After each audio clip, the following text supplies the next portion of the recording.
It looks like we're live. Who all is here? Well, I know the one-eyed cat Wendy English said first and second, but Unfinished Project and Dan E. Boyd were technically first and second. They were just so early you couldn't see their comments anymore. Dan E. Boyd is saying fourth, direct. He's a manual transmission guy, apparently.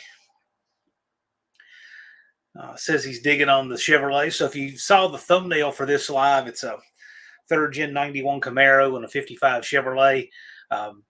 That's a friend of mine's Camaro and his uncle's 55 Chevy on the right. I built the Camaro, and he took it on a road trip and took that picture down in Florida. So the 55 might be shinier, but it's not as fast. They should have sent race results back. One-eyed cat says TikTok. TikTok indeed.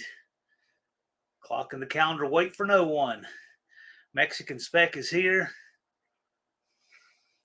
Telling me about the spoiler on the back. I didn't know what year that thing was. I didn't do the paint on it.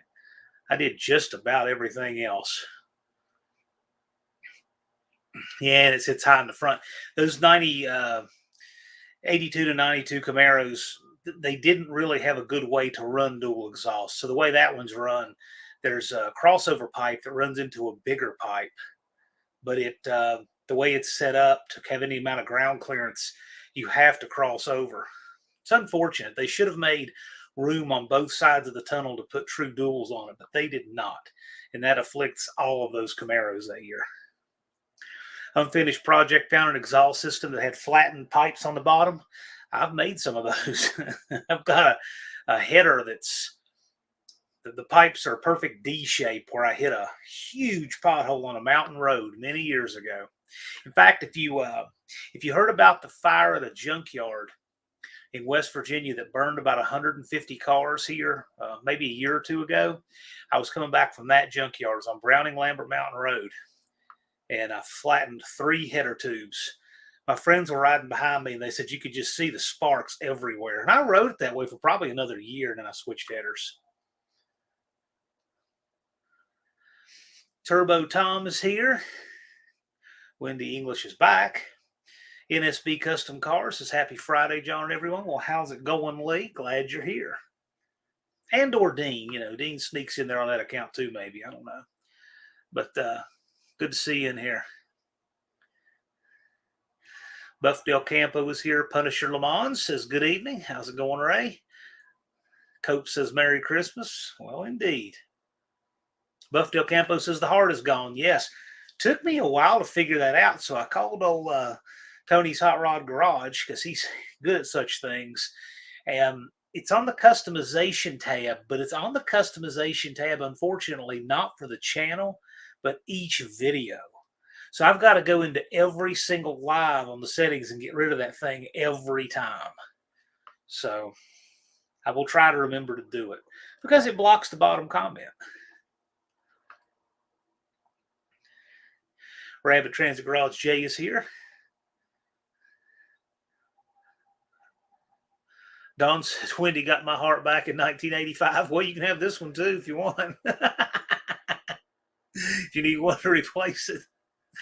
Unfinished Project says financial ads. What for? What were they for? I'm curious. If they're going to be financial ads on my channel, I hope they're at least good ones.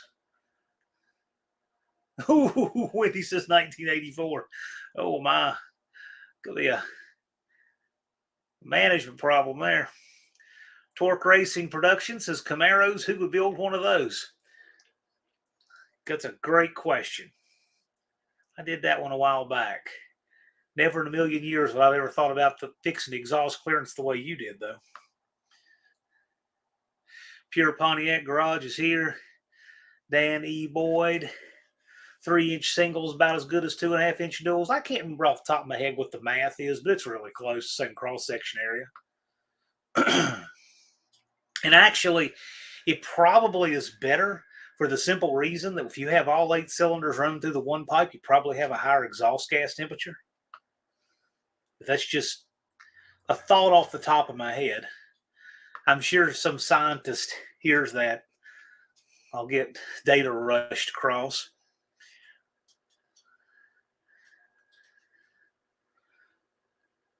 6% recycled is here. Scarlet, the four-eyed Cuda. Scarlet, if you saw the thumbnail on the way in, that's down in your country. It's in Florida. My Aunt Nancy's here. Glad you could join. Functional Histories is here. If you have taken note, there is a GoFundMe. Colleen Tebow is organizing it and sharing it, and you can see it over there. Which reminds me, so go check that out.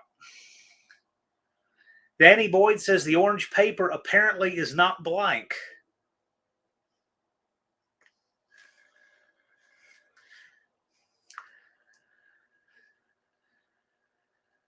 Online investment unfinished project says, it sounds scammy to me. If they're going to run financial stuff, they should at least run good financial stuff. But good financial stuff, it's you don't see much of that because it's more profitable to run bad financial stuff.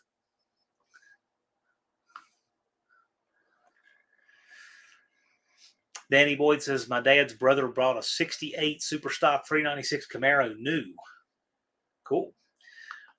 Torque Racing Roland says potential for better scavenging also. Yeah, well, and the heat would help with that, I would think. Colleen says Scarlett's getting really good at making videos. I've noticed that. I actually saw some stuff he was doing here. But then again, we should all strive to just keep improving. One-eyed cat Dawn. See, this is called seasoned and experience at these kind of things. He said, it's okay. She corrects my memory mistakes quite often. I often ask her first, so I'm correct. See, Dawn knows how to play these things. That's experience. A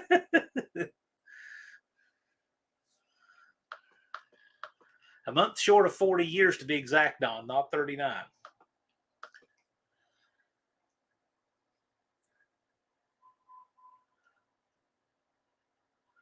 Buff Del Campo put some marker lights in today. LP94 is here. Glad Lars is here.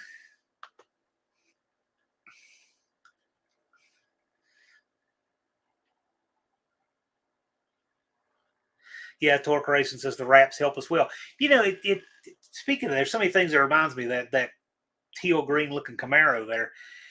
That thing ran a header wrap for the longest time with the old 305. And I was absolutely shocked that when those headers came off to pull that engine, I wanted to peel the wrap off and see how bad the headers looked. I could not believe how clean they were. I figured it would have corroded them to bits, but no, they looked great. They looked better than if they hadn't been wrapped. I was pretty shocked, actually.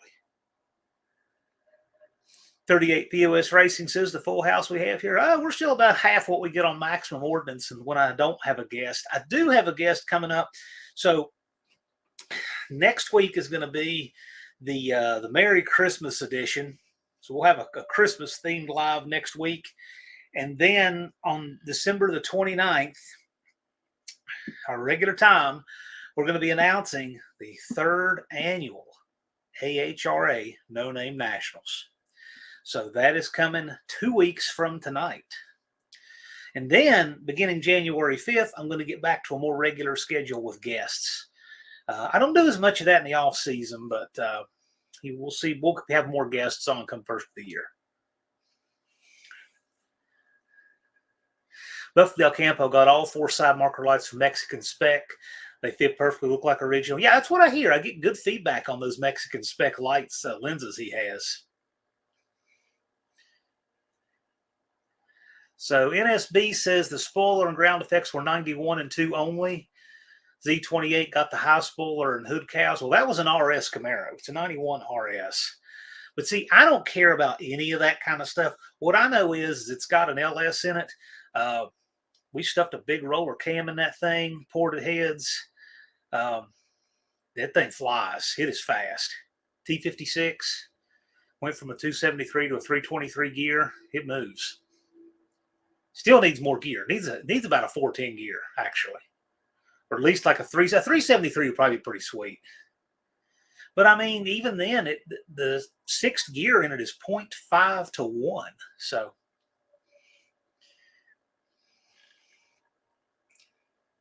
Danny Boy would like the Fox Mustang better than the Fox version of the Camaro. Yeah, some people, I mean, whatever.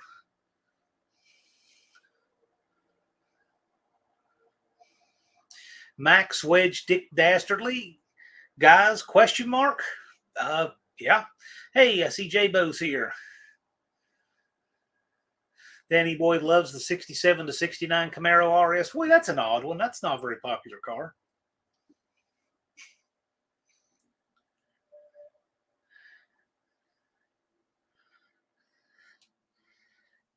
I see Mohawks in here.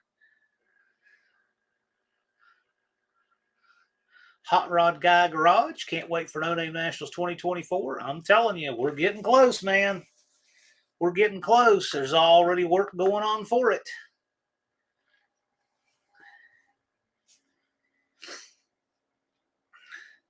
We've got lots of little improvements that I think you guys will appreciate.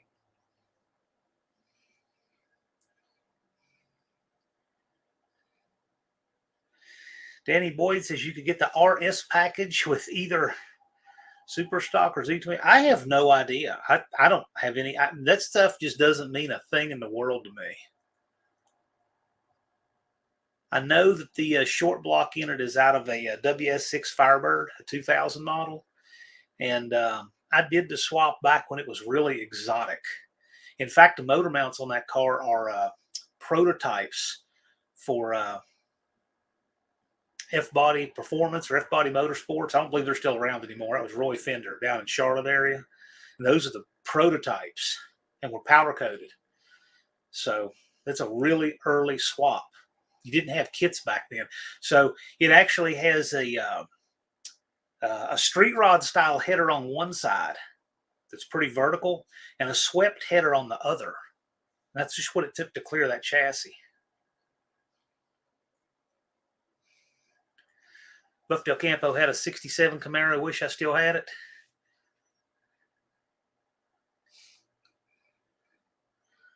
Yep, I can see that. The 67 of those first generation, that's my favorite year of the first generation. I like the 67 the best. I like the vent window. I like the round turn signals and the headlights, the more conventional looking grille, round wheel well openings. I thought the 67 looked the best. I like the 70 too. The 70 also, I should say. I thought that was a really good looking car with the split bumper. Super sport, not super stock. Yeah. After I said it, I knew something was wrong and I couldn't put my finger on it. Thank you. Thank you. Well, SS is super stock in pretty much everything else, but yeah, for those cars, that would be correct. Super sport. I'm out of my depth on the Chevy stuff. I don't. Danny Boyd said a kid in my high school wrapped a light blue metallic 69 RS around a tree, 354 speed too. Gosh, I have the back end off of a 69 Super B that was wrapped around a light pole. And it's a shame not more was scavenged off of. 4-speed car. I got the floor hump, I got the transmission, and they didn't take the pedals. Oh, were they not thinking?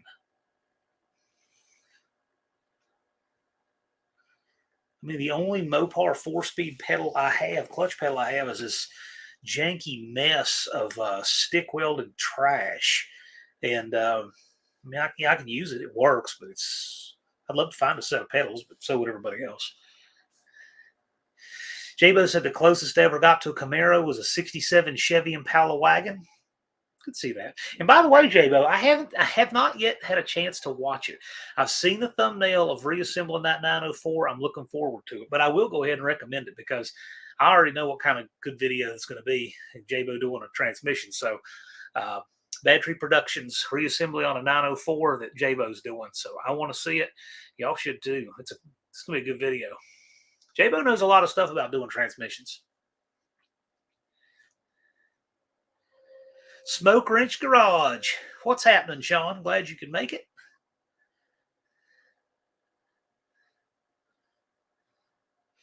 Functional Histories drove his brother's 455 Olds Tornado to prom in 1997. Beastly car, yes indeed. But see, you're a big dude. You could make that car look right to scale. Like guys like 6'4" like that with a big car like you would tame the size of it by comparison. You could pull that look off. I can see you in a white suit driving that car. That'd be pretty cool.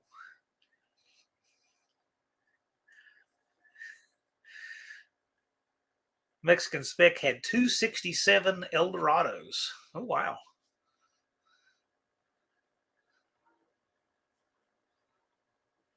Oh, my goodness. Danny Boyd says Mosteller Z28 went airborne and snapped a phone pole, killed the passenger and the driver. Oh, my goodness. Near Chattanooga. Yeah. Crazy speed or whatever can kill. Jabo said started out with a blown up 327. We put a 350 in it. That Camaro in the thumbnail was a 305 and it ran great, but the $700 4 just fell apart in it like they all do. So they said, okay, we'll just do all this at one time. Fox Can Fix It Garage is here. Ballast Resistor Garage is here. You know what, Ballast Resistor Garage, whenever I see your username, it reminds me, maybe a year or two ago, there was a young fella, I can't remember the dude's name. He was headed to work at Rural King, and he was stuck on the side of the road in this 76 Dodge Club Cab 360 four-wheel drive, beautiful truck. And I stopped and just turned out it stopped, and he said, man, when you go to start it, it would run. When you let go of the key, it would stop. I said, that's your ballast resistor. You should always carry a spare one of these things. So we gave him a ride and got him set. So if I had been in the van when I saw him, I would have had what he needed with me, but it just, it doesn't always work out that way. Heavens Mopar Scott is here. Hashtag that will be a car again.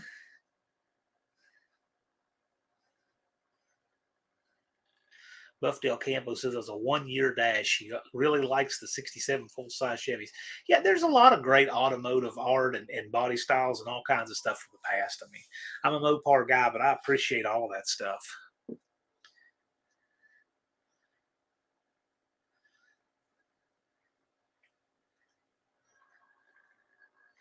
Stab it. 67 Impala wagon with a factory 427, 385 horsepower. Cool. Any pictures of that? J-Ho says plenty of so's in the last video, I noticed. Well, it wouldn't be your video if it didn't. I would think somebody was impersonating you with voiceover. I saw a channel, excuse me, I saw a channel impersonating me in another chat one time. And somebody asked me if that was me. I said, of course not. Look at the grammar. You knew it wasn't me without even clicking on it.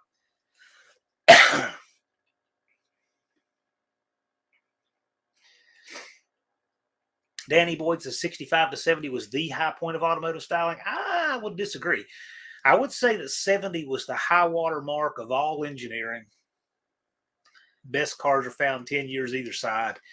But I would say the high point of automotive styling was much earlier. I mean, look at the cars from the 30s.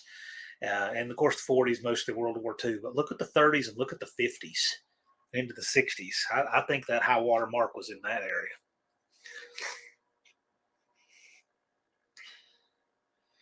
Evans Mopar says, thanks for the love, everyone. Yep.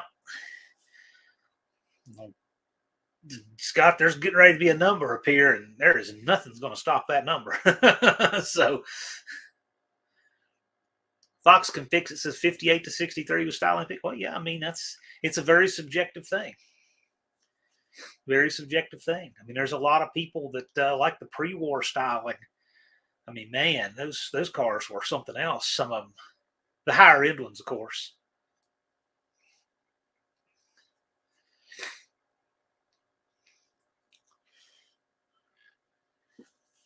Functional History says someone got financial ads for your channel. I got shampoo ads. What kind of shampoo was it?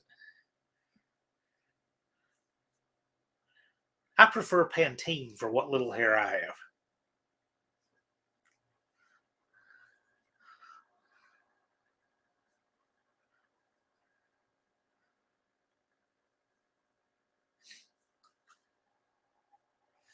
Mohawk says 71 had a lot of one-off styles and all brands. Yeah, that would be true. Yeah, that's true. 71 had a lot of one-year only stuff across the board. One-Eyed Cat said the Valiant styling went downhill after 62. Yeah, you can make a good argument for that. Functional Histories likes Prel. Yeah, well, hey, whatever works. Avon.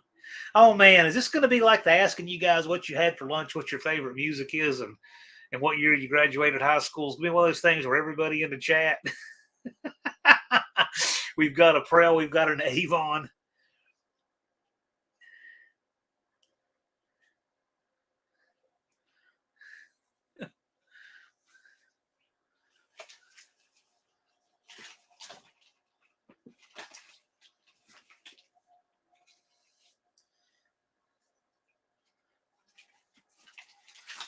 Buff Del Campo says that 60 and 61 Valiants were my favorites. Max Wedge says Mopar made some ugly cars 62 and 63. Yeah, maybe. Oh, look at that. John there, Scarlet the Four-Eyed Cuda says he's got YouTube Premium. I don't. I probably should. I use it enough to probably get the value from it.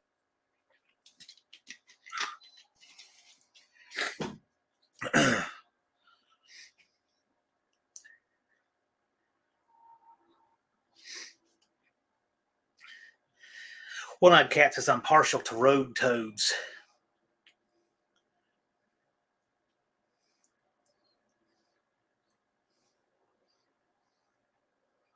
Oh my gosh.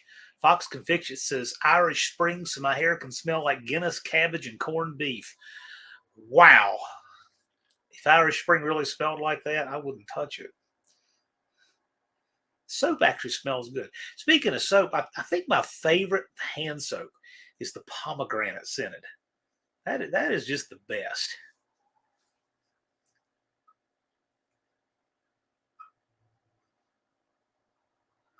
"38 POS Racing says you can find well-styled cars from all the decades. Some years one has to look hard. Yeah, that's true. I would agree with that. Well, 2000 to 2000, 2010, that's not an easy one, though. Everything looked like a toaster. That was the decade that gave us things like the Pontiac Aztec and the whatever that hideous Honda was. Max Wedge Dick Dastardly, I'm partial to 66 Plymouth. 66 was a nice looking year.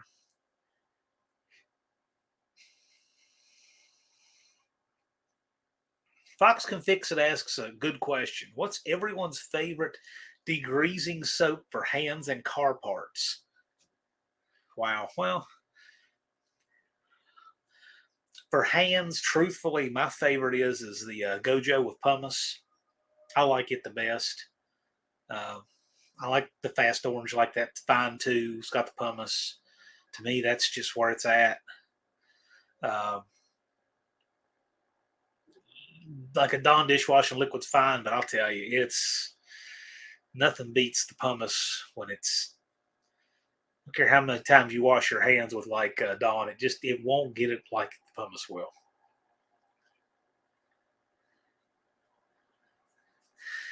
Heavens Mopar, all you people talking about gasoline and brake cleaner. I want to have skin, when I'm 50 and not have cancer and stuff. I have a nice solid 61 Valiant roller for sale, $800. Wow. So, Heavens Mopar Scott, 61 Valiant, it's a roller, $800. Max Wedge says 63 is just ugly enough to make it cool. I think one of the best looking of those.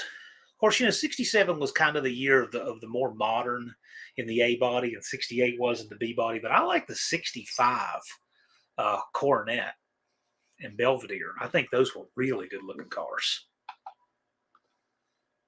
65 was a great looking year for Dodge across the board. I like those big headlight bezels. Bad Tree Productions Blake is here. Turbo Tom 416. He likes brake cleaner. I just don't want to douse my skin in that stuff. Snap-on cleaner works well. I think I've used that once. Buddy of mine had samples of it in his shop. J-Bo uses Dawn not as good as it used to be. I'd agree with that.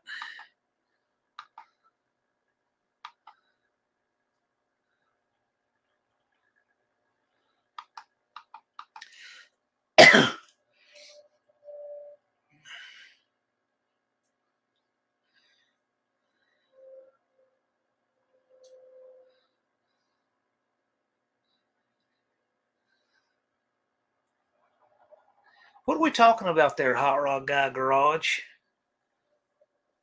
Car got buried on the family's. We're not talking about that glass, that Barracuda that had the big back glass that got buried on the Petty property, are you?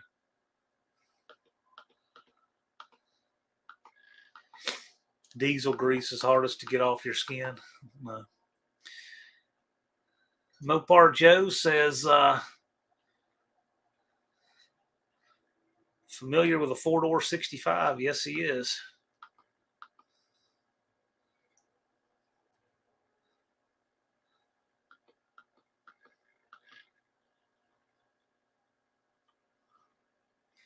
Colleen just says, add your own grit with baking soda. You can do that.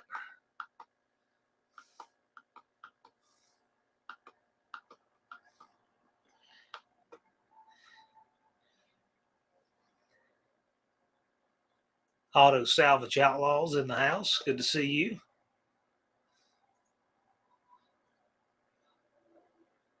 Oh, that Camaro in Chattanooga. Oh, I don't know.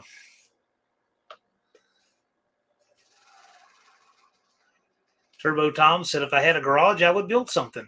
Okay. Busted Radio Garage. Chris is in the house. How's it going, sir?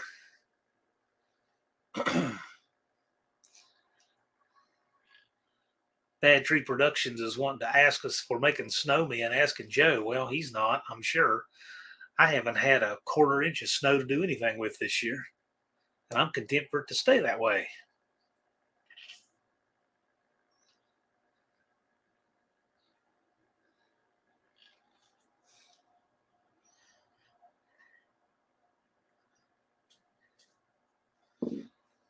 What was an eyesore after a 68 to 70 model? Oh no, they were still good in the early 70s. I'm actually, I gotta tell you, I'm just not a fan of the. I think I like the 73 4 satellite better than the 70. And a lot of people like the 70, but I never liked the look of that.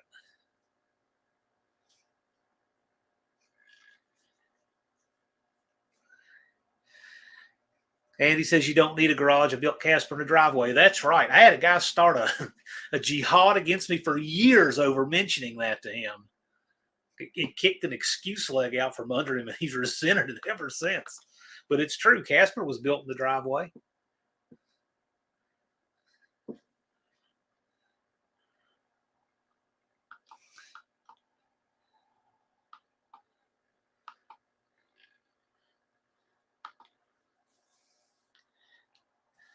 Speaking of Andy,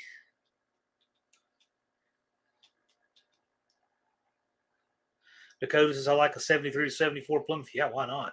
Fox Can Fix It likes the 73 to 75 Chevelle the best. That's interesting.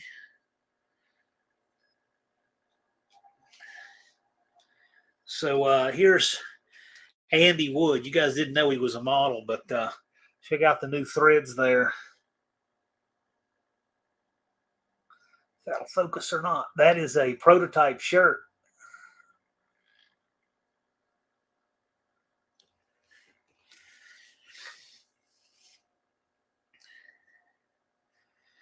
Functional history says Casper is also being built on his workbench. Very cool. Dakota said Camaro talk started. Doesn't work like that. Doesn't work like that.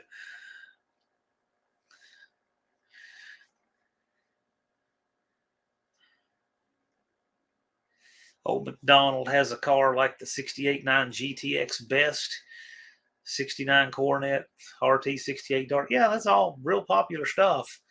I I think the 69 Coronet and the 68 Dart have got to be atop my list of anything Chrysler ever made.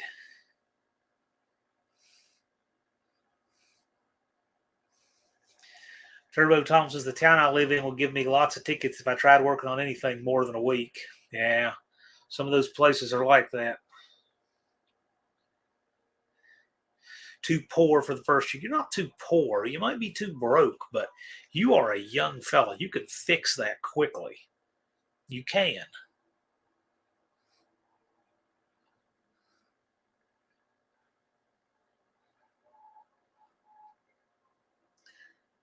Danny Boyd says 67 or 8 two-door Dart hard top is a home run. I would agree with that.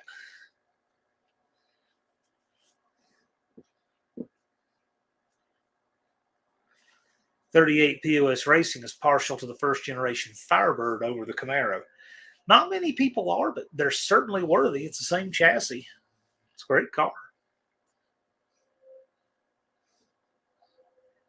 Danny Boyd says the later darts weren't bad. I like that 70 and up rear bumper. Well, there were 3 different rear bumper configurations. You would get the one with integrated taillights from 70 to 73, but 70 in the Dart and the Scamps on up had the single taillight, and they went to a dual taillight on each side. Beginning with 71, and that bumper was 71, 2, and 3, and then they went to taillights above the bumper. But I like the taillights in the bumper. I think that's a very nice look.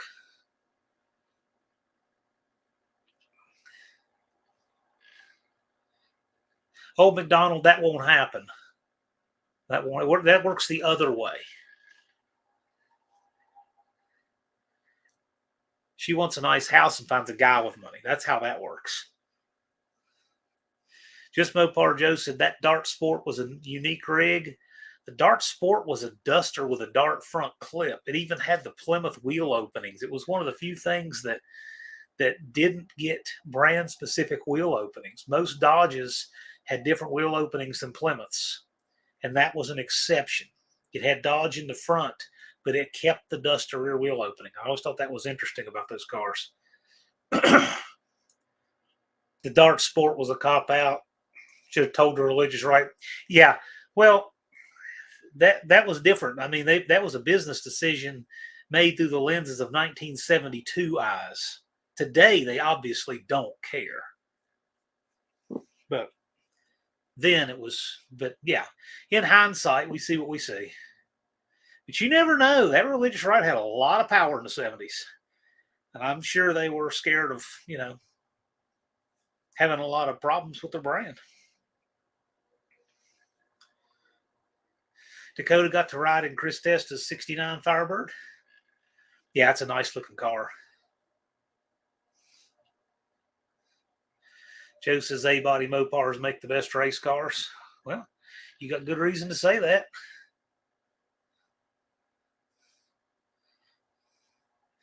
But Joe, would you say that if Bigfoot Mark and Poor Boys Brad and Brewer, would you say that if they weren't here?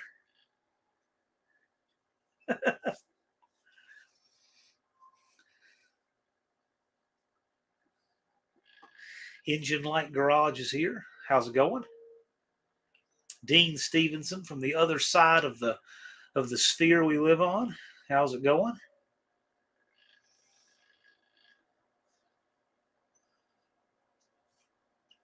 I'll remind everybody just tuning in that next week we're going to have a Christmas themed live here on this channel, and then we will have an announcement for the 3rd annual AHRA No Name Nationals the following Friday, December 29th.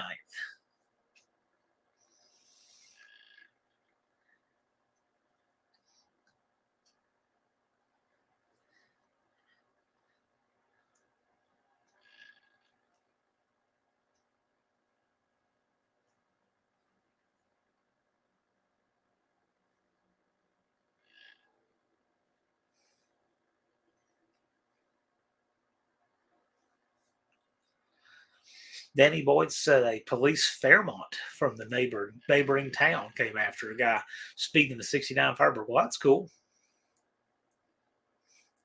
Later Functional Histories. Thanks for stopping by. Don, I think Joe's email's on his channel, but if it's not, let me know. Joe can definitely help you out. He's good like that. He knows things. Mexican Specs is a flying Fairmont, you don't say. The only undefeated car in the history of NHRA Pro Stock was a Fairmont.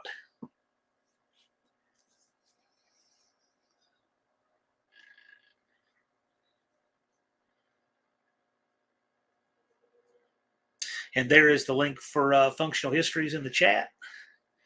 If you want to check out the work that Victor does, it's right there.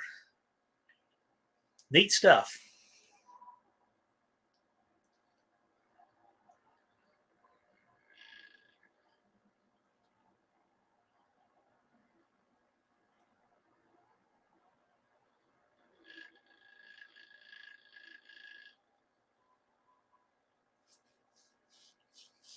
Dean Stevenson says, take more pills.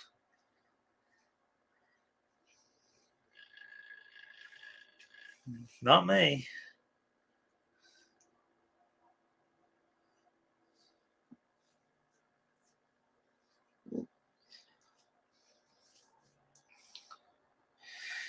And there is the aforementioned GoFundMe for Functional Histories Unfinished Project. Put up the link for that as well. Buff Del Campo's mentioned Nivlac 57 has a couple of Fairmonts.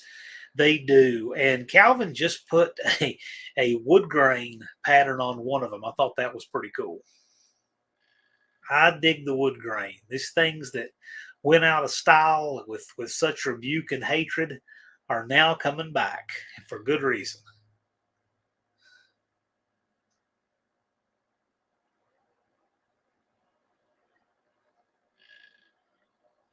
Just Mopar Joe wants to know what Unfinished Project is cooking. I bet Unfinished Project can cook up some nice stuff, actually.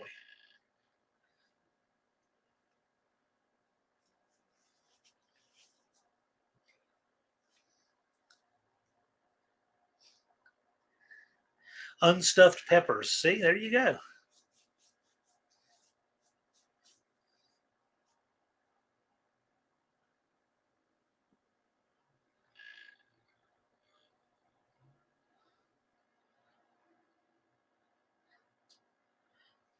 Buff Del Campo missed his Fairmonts. He had a few of them.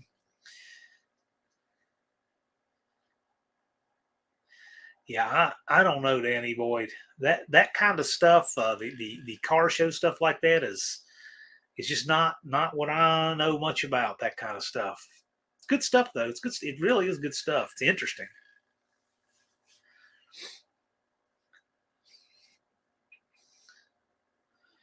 A little two-step seasoning. Speaking of two-step, Cope Racing Transmissions put up a testing video of the Casper-Matic and their test truck they've got up there, and broke something in it. So if you want to see a fun failure, check that out. They took it in stride. They're going to take it out. He thinks it broke a front drum from pressure, but they'll fix it. They'll sort it out. But he doesn't mind showing you that not all testing is glorious and, goes according to plan.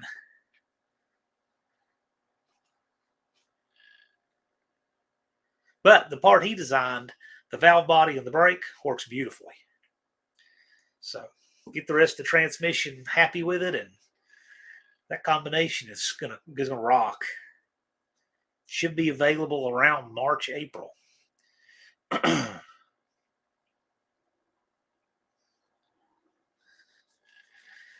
Batteries like in the air fryers. Tell me about those things, Blake. I've never had one, but they look interesting to me. Tell me about the air fryer, what you like about it.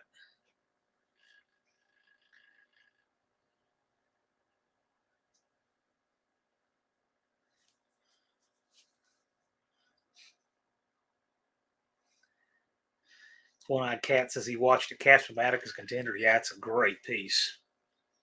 All new parts, too. So there's no reused castings or anything. It's all new, all billet.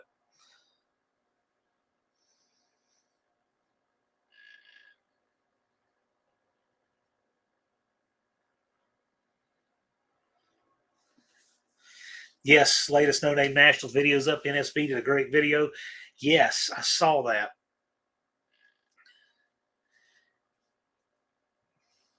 Yeah, we will be announcing the third annual No Name Nationals um, here on December 29th. The back of this shirt coat, nothing on the back of this shirt. I can show you what's on the back of Andy's shirt, though. So, Cope, I don't think you were in here. I showed this earlier. This is a prototype Casper Maddox shirt. It's kind of like a one-off commemorative shirt right here. Okay? But if you want a Casper Maddox shirt, they will probably be available from Cope Racing Transmissions very soon.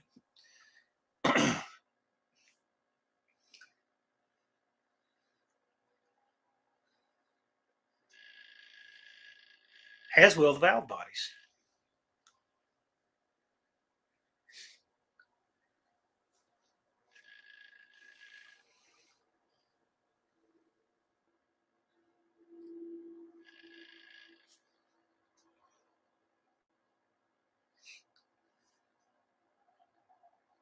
Badtree saying it's a faster oven. Dumping your tater tots, chicken nuggets. 8 minutes later, the kids are eating. Cool. That sounds like a something a bachelor would be all about. I'm gonna try that out. I've heard good things about them. I've never known anybody who actually had one, so I'm glad to know that.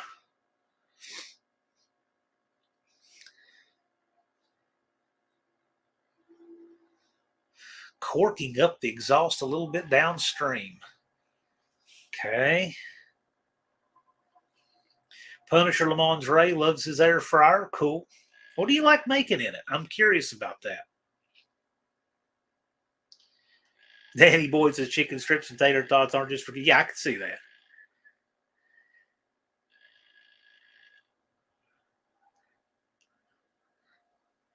$454 and a third gen will be a cool sleeper. Yeah, I don't know how it would fit in there, but yeah, I could see that. Instapot is pretty cool too. I don't know anything about it.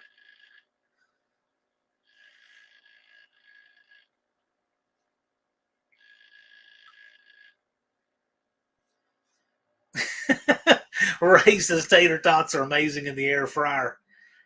Right on. Bad Tree Productions. You can make 7-layer nachos in an air fryer. Speaking of nacho, I need to ask you about something about nacho a little bit later.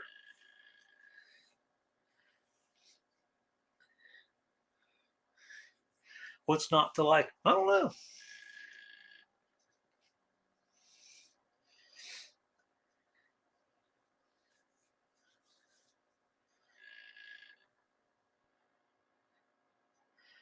Max Wedge Dick Dastardly stuffed quick mufflers on my car, made it louder.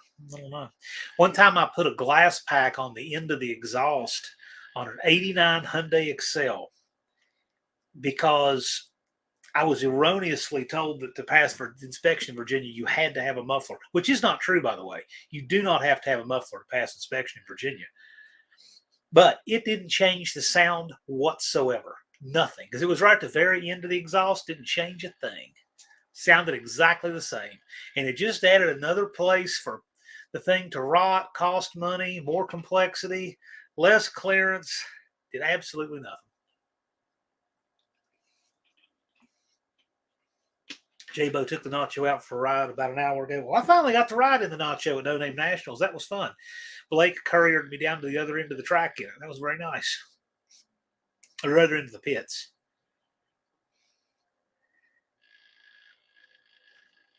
Colleen does Instapot spaghetti meatballs in 21 minutes with 2 cups of water, no strainer. Well, that sounds interesting.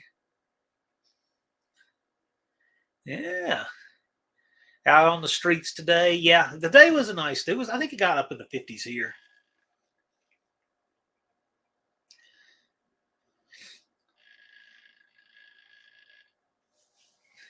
Unfinished Project says that exhaust I bought has super turbo mufflers. I don't know which one it is, but Vizard helped design one of the turbo mufflers. And there have been some changes and rip-offs of that and design changes that didn't make it as good. If Andy's in here, I'm sure he can comment on it. But um, Vizar did help design one of those, and it was a good piece. But I don't think you can get it anymore. I think they've made changes. I appreciate that, Blake, but I will say this, man. I'm telling you what, if there's ever like 3 or 4 days or 5 days of the year when I have my hands as full as they can possibly be, it's right then. But Blake is a good dude. Oh, speaking of that, well, it just reminded me.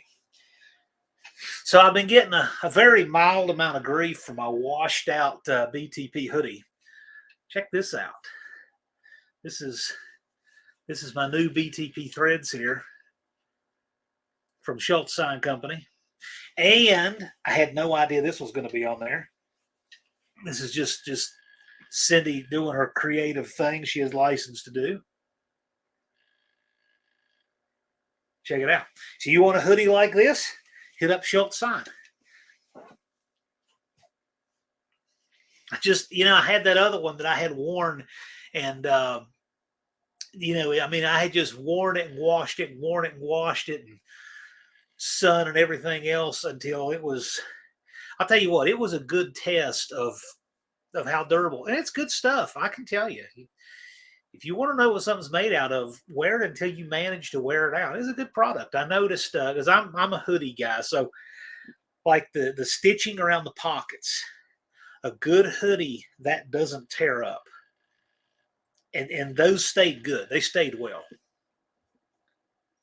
Also, too, I had can't think what I was doing. I was working on the old house and I was cutting something, and I managed to put a slash across the pocket.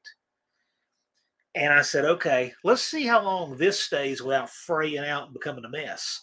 A cheap hoodie that will quickly just become a trapdoor. This one didn't. This one, the slash never even grew, which tells me that's a really good quality fabric and all they're using. So uh, for whatever it's worth, I test my stuff really hard, and those are my observations about it. So it's a good garment. I mean, the artwork is good, but the garment is too.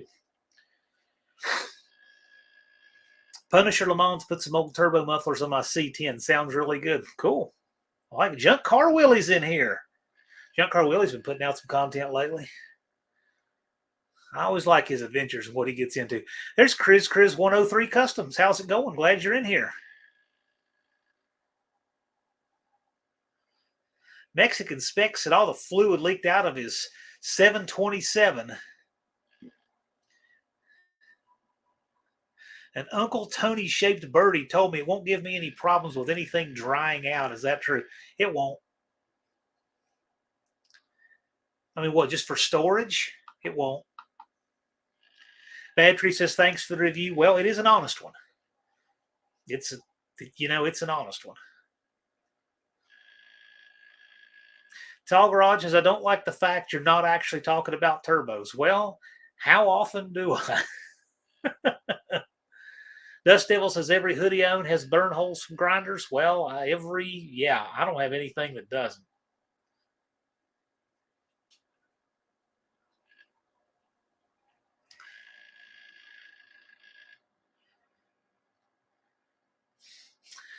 Mexican Spec says, I only see 5 likes for some reason. That's because I don't fish for them.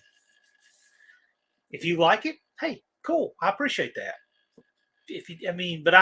I'm not going to clog up the discussion with fishing for them. And it's like, I ask for subs for other people, and I enjoy doing the sub drives during the season, for other channels. I think it's fun. I think it's great. But, whatever people want to do, however you want to enjoy YouTube is cool, as long as you're, not just purposefully maligning others. Dust Devil says, I can't have nice clothes. I hear that. I used to dress really nice much more often. Then when you have your own company, it's just like, nobody's making me.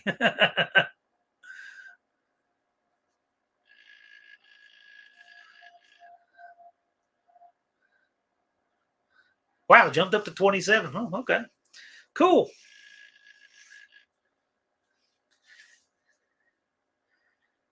Jabo says we use Borg technology on all our merch.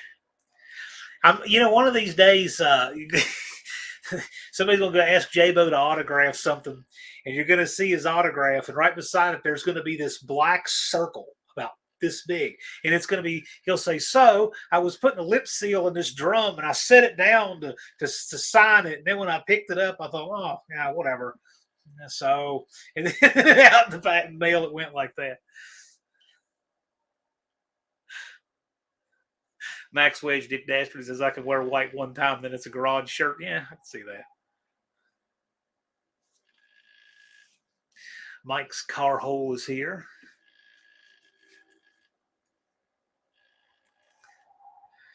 Mad Tree, you can see him doing that too.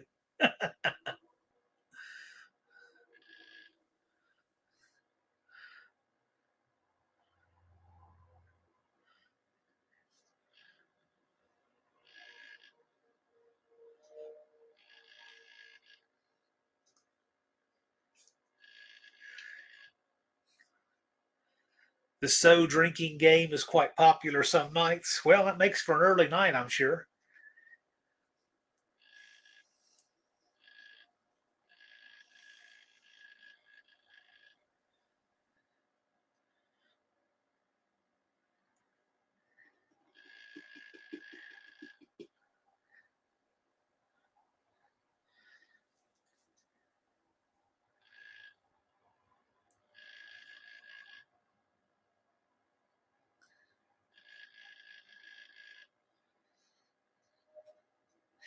Mike's car hole says I have plenty of cars and truck. Some in the car hole and some in the driveway. Well, there you go. The so drinking game would kill me, Dust Devil says. The so drinking game will kill a hippopotamus. Punisher Le Mans pulled his pause traction apart. No clutch material left. Just Mopar Joe says, what's on the Christmas list? My Christmas list is a list of stuff I need to get done before the year is over. I'm just not that festive, especially this year. But I do have some good stuff I gotten done for the 2024 edition of the No Name Nationals, and so that's fun stuff. I always like being able to deliver more for you guys, a more fine-tuned, better event. Dizzy said he's been watching since before the air fryer comments. Tater tots and chicken balls aren't just for kids. Hey, you people. Okay.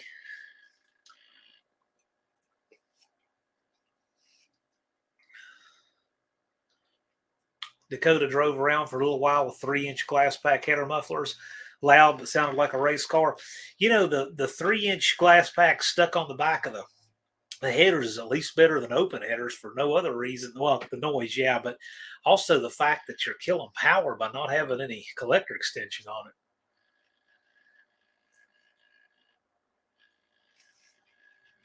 it.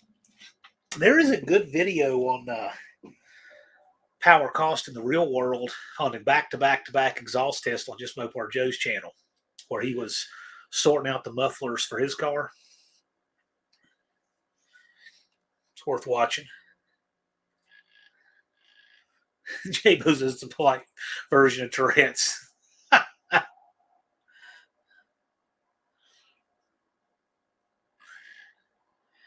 Dust Devil has a post-Christmas list. Everything I'm going to buy for myself after. Evans Mopar says, if anyone wants to get me anything for Christmas, I wear a 40 by 60 garage.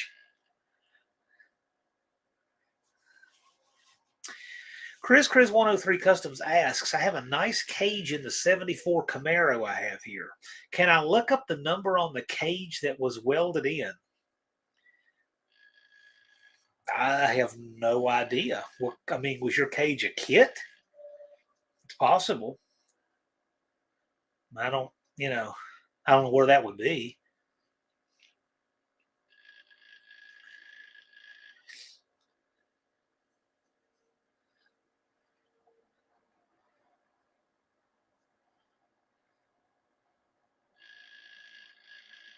Dust Devil says CRT keeps coming up on his post-Christmas list. Yeah, I can see that. Mexican Specs is trying to get past this month. People will start buying cars again in January. Yeah, my business is kind of seasonal like that too. I've said for years I could just take Thanksgiving and New Year's off. It would never make any difference. And that was definitely true up until about 5 years ago. And now it's yeah, probably true this year too. Commercial stuff doesn't seem to know as much off season.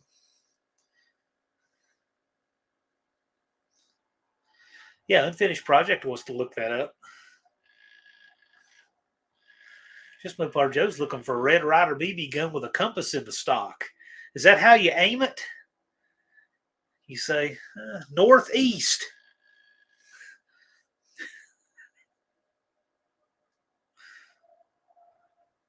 Just got the car, thought it might get a number after certification. Well, if you have a cert sticker on it, it's going to be on the driver's side on an upright bar. Now, you can do something with that. I figured you were talking about like maybe a number to tubing, but even then, I think they use those for, different cars and different kits. And I don't know how you would do that.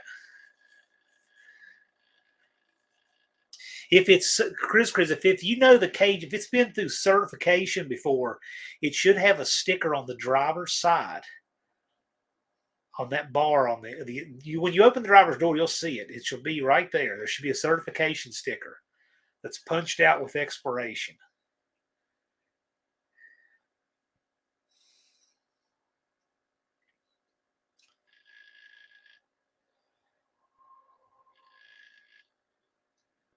You can get a chassis certification to No Name Nationals too through Deke. Dust Devil said used cars sell really good after the 1st of March. Used cars sell really good after tax refunds come back. That's the key. But is your commercial business 30-day net? I wish my business was 30-day net. Are you kidding?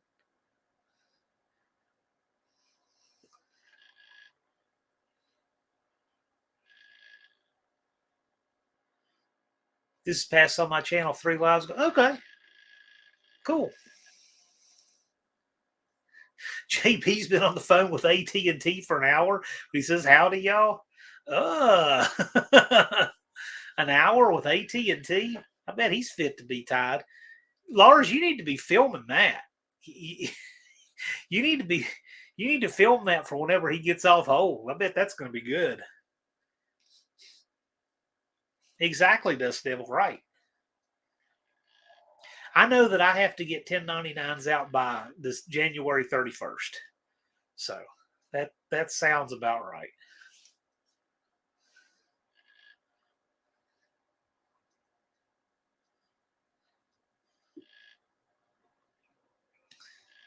And people start getting refunds earlier than that. Yes, they do. And with this refund anticipation loan stuff and electronic filing, it's earlier than ever before. Punisher Lamont says he is still hitting one for English. Yes. I have always had such contempt for that. In America, I should not have to push one for English.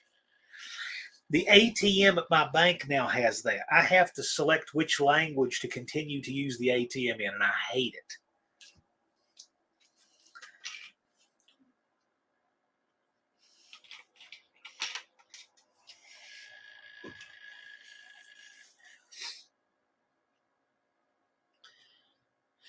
Dust Devil says you could pick up some good pawn shop deals in April when people sell stuff they couldn't afford. Yeah, that's true.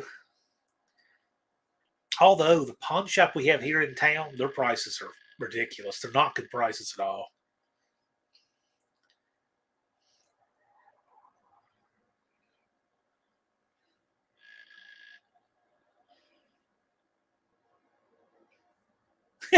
LP says I got the camera going. It'll definitely be uploaded. Right on.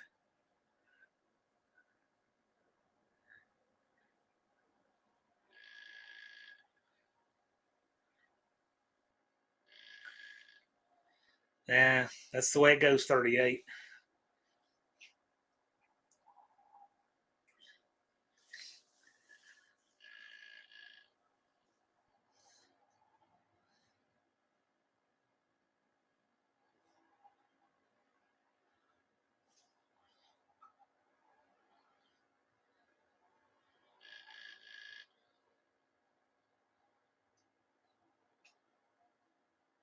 Yeah, the pawn shop deals depends on the shop.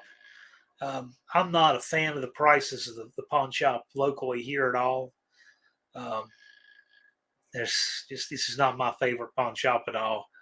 I really like the one down in Lebanon, Tennessee. I'll give them a plug. Nick's. I cannot remember the name of that off the top of my head, but that's a great pawn shop there in the middle of town. Good customer service, good price. I like those guys.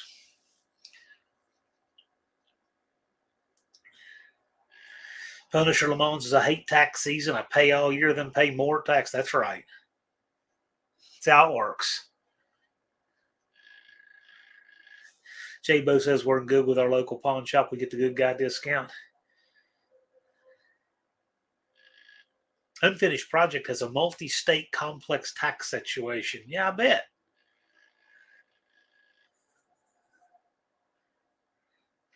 Dizzy got his property tax bill $804. My goodness, what a deal.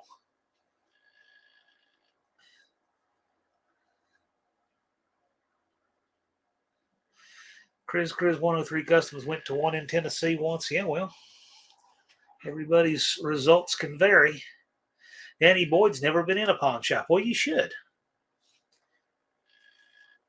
Pawn is the oldest form of banking. Jim's Fastback Garage is here.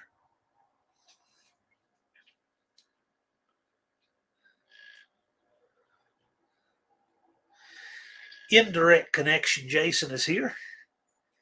Says hello all, finally off work. Right on. This is the fun end of the work week right here.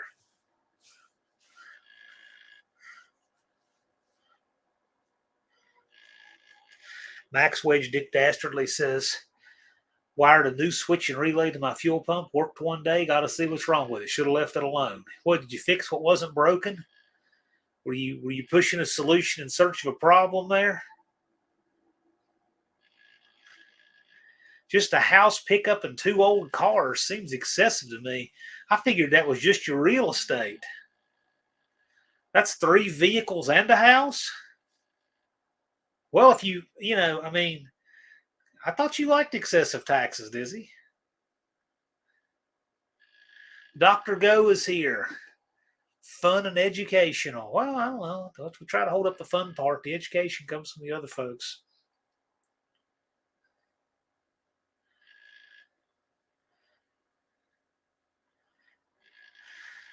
Max Wedge is trying to modernize. I'll tell you what, that Camaro, I did a whole new wiring harness from the firewall forward, everything. And you know what? I gotta say, that was a big help. Like, you could not start that car for months and there's no drain on the battery because there's nothing shorted anywhere. All the wiring works so nicely. I think it was worth the time to do that.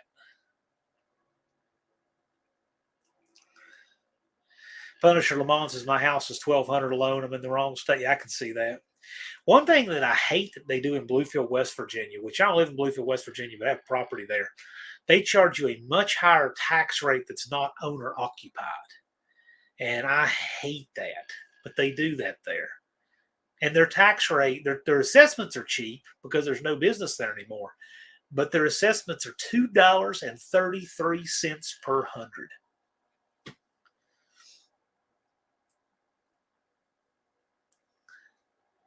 So not that you're watching this, Mayor Martin, but I think it's a ripoff.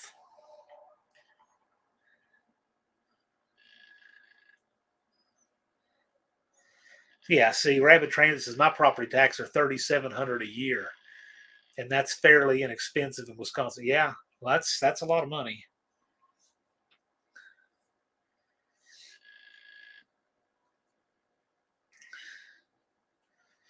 Dakota says Hooker Super Competition, and are they coded? Well, last I knew, not all the super competitions were coded. You could get them coded. The nice thing about the super competition headers for the Dodge, the A body, 67 to 76, is they have a removable primary in the front for the part of the header that goes over the drag link. You've got 3 tubes below, 1 above, and they make that one separate on the Hooker Supercomp. The TTI doesn't, but the TTI just fits. They actually set it up to where all the tubes go over. It's actually a very nice piece. And they are proud of it. They charge a lot for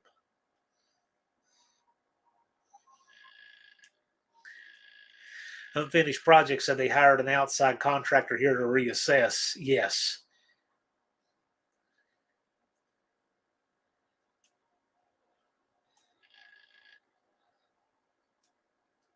Colleen Tebow says, something I learned when we bought our house, you have to prove it owner occupied, and there's taxes got cut more than in half. Yeah. Yeah. That they burn you like that in West Virginia.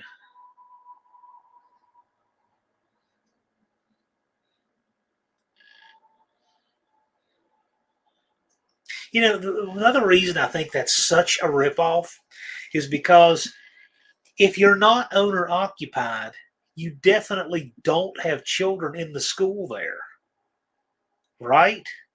So it's like you're paying for more and getting less. That's just, to me, is completely unfair.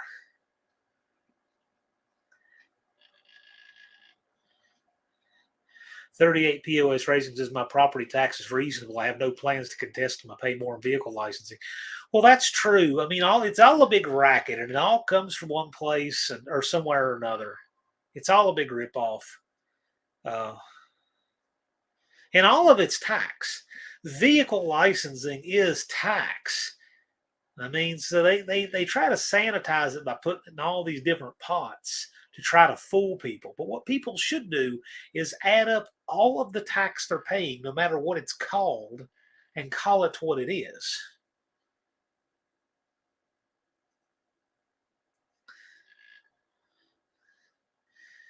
Buffdale Campbell, my Tennessee property taxes are $257. Small house, 3.3 acres. Well, both of those are awfully, awfully cheap. I mean, both red states. That's a lot of why.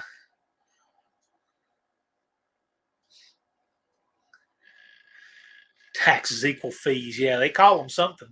LB Bruins. Yeah, well, I'd call it like it is. It's. I mean, there's a lot of things that they call something else.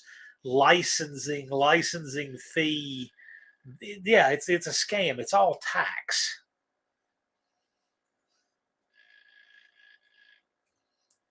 You pay taxes for things that should never have anything to do with tax. Like, I think it's bad enough the fees you pay for driver's licenses and license plates and all this other stuff, right? I mean, that's all a big barrel of tax, right? Um, but then things like, your carry permit, that's a right you're born with, and they gatekeep it with a permit and then make you pay a tax on it. Why should you pay a tax on their decision to insert themselves into administrative work on a right you're born with?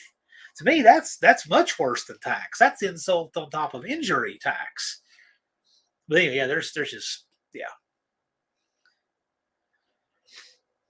yeah, that's a whole other topic, but it's an interesting one.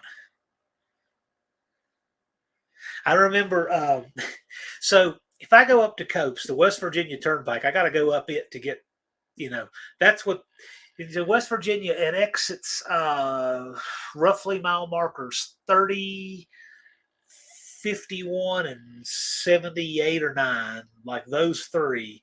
You have toll booths. And when I was a kid, there was two of them. And one of them was 25 cents and one was $1.25. And the idea was is that they were going to, and this was in the 80s, they were going to keep that. And I know that I paid that driving myself. So this would have been like in 93, 4, 5, somewhere there probably. The idea was they were going to keep those toll booths on the turnpike until they got that stretch of 77 paid for, right? And that was temporary.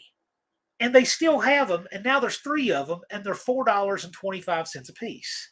So now to drive that 50-mile stretch, it costs you $13.25. and they'll keep it forever. It's tax. And see, generation to generation have forgotten that that was supposed to be temporary.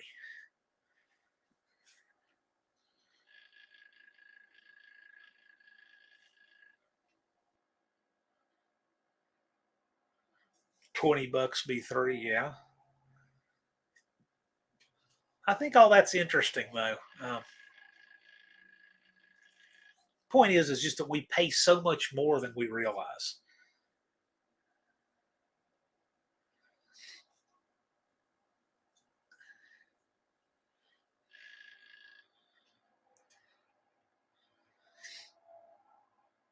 Does nothing special. Says anytime he was on the turnpike, he used the Easy Pass. I've never had the Easy Pass, but I don't need it no more often than I go up through there. But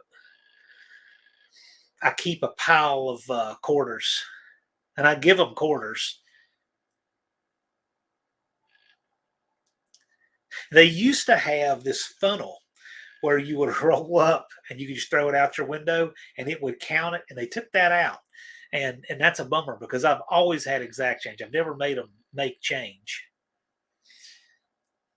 LB Bruins is in the chat. Ed's Machine is in the chat. How you doing?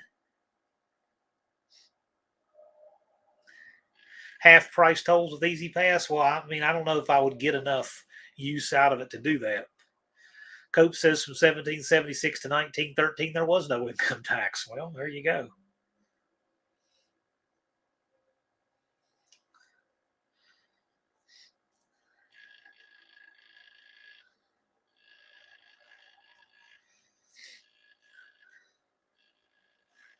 Sleazy Pass? Yeah, maybe. I rode with someone that was using Easy Pass to go that way one time, and she stopped at all 6 of those toll centers with an Easy Pass that had no money on it, and just pulled up to them, and it said, call this number, and just did it 6 times. I'm like, well, I'd be curious to know, what kind of penalty there is for using that when there's no money on it. But she died right after that, so there's no asking her. Max Wedge got in the Easy Pass lane by accident, got a fine in the mail, wouldn't let me pay at the booth. You know what? That's something I have a really big problem with. I think is extremely unfair. I've been on the road in places like in Florida, uh, different places where they have in Indiana, where they have these uh, toll bills by mail. And you're driving down a public road, and all of a sudden it just says that they will mail you a toll bill. I have no opportunity to know how much I'm going to be charged for continuing to drive on this road. It has no sign, no border, nothing, no opportunity to leave it. And it just says, the sign just flashed up that says, I'm going to get a toll bill by me. So I find out later in the mail, I get a bill to find out what I was charged for having driven on that road. I think that is the most unfair thing ever. That I'm supposed to get a bill and pay it for some amount that I never had any opportunity to consent to. I don't know how that's remotely legal, but they do it all the time.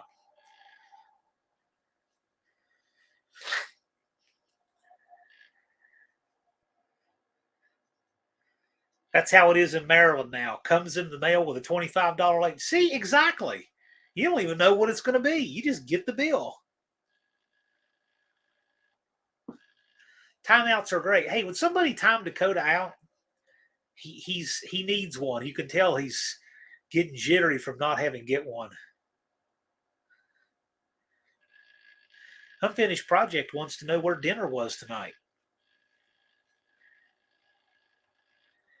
Bad Tree Production says cover your plate. Yeah, I'm sure if I covered the plate on the van that they would say, well, we're just not sure if that was the same van that rolled through here last month. I mean, how many 72 to 2003 Dodge B150s are there? It's Machine with the Cracker Barrel cod fish fry. There you go.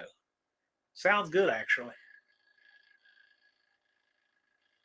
Danny Boyd says the onus is on us to avoid toll roads.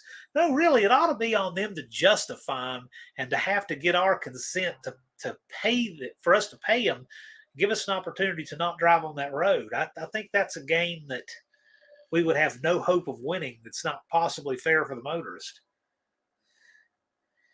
Heavens Mopar is talking about the red light ticket cameras in Spokane. Yeah, we don't have that here yet. There's bigger cities around here that have it.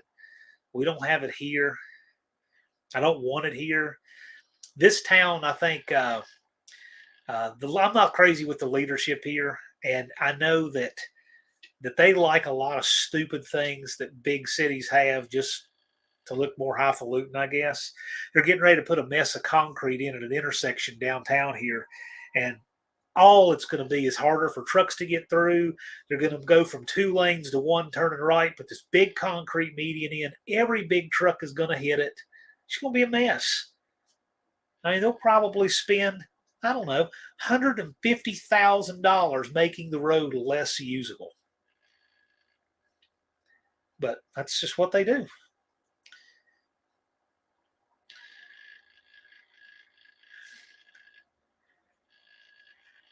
Buff saying that in Maryland they took the toll booths away and just mail $8 tolls and $25 late fees. Yeah, why not? At least at the toll booth there's some kind of interface and accounting. The way they do it now, they just mail you whatever they want. They want to create some more of those kind of jobs. They just raise it, right? The Fish Project didn't get any toll charges when I brought the W350 back from Virginia. I won't say why.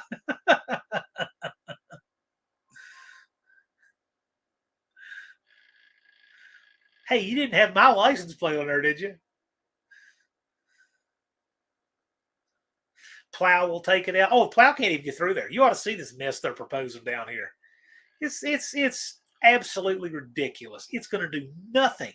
Well, it's going to make the road harder to use, and it's going to give a little island for those scammers that have the electronic that has the speaker that pretend like they're playing the violin. You know, it's going to give a place for the panhandlers to stand on these little islands of concrete. I guarantee you. And since this town is putting in hundreds and hundreds of units of low-income subsidized housing everywhere, and the train station, they're doing everything wrong here. This is not going to be as good a place to live 10 years from now as it is right now. I 100% guarantee it because of the stuff they're doing. And they are idiots to not see that coming. I told the mayor that himself. I saw him here a couple of weeks ago. I said, what in the world are y'all thinking? Thinking that this is, he said, oh, it's just progress and it's good. I said, no, it's not. Look at the mess they have in Roanoke. It's doing those exact same things. We don't want to live there. We want to live here. Dakota said need a killdozer. I'll tell you what, that stuff just needs to not happen. I don't know how much good it does going to like speak at a meeting or something. I don't know that it ever matters. They'll find somewhere to waste the money and make your life harder. Mexican Spec says it's amazing how many ways the government screws you guys over there. Yes, it is. Does nothing special, so those violin panhandlers are annoying. We've had a couple around here. They're everywhere now. They get some kind of starter kit that's a speaker that plays a CD and plays electronic violin music, and they're not playing at all. It's a total scam. And they have them. We're starting to get them here at the shopping centers.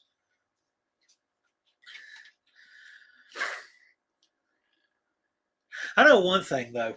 It is so much better to ride around with a pit bull sticking his head out your window when you have panhandlers at intersections. They will leave you alone.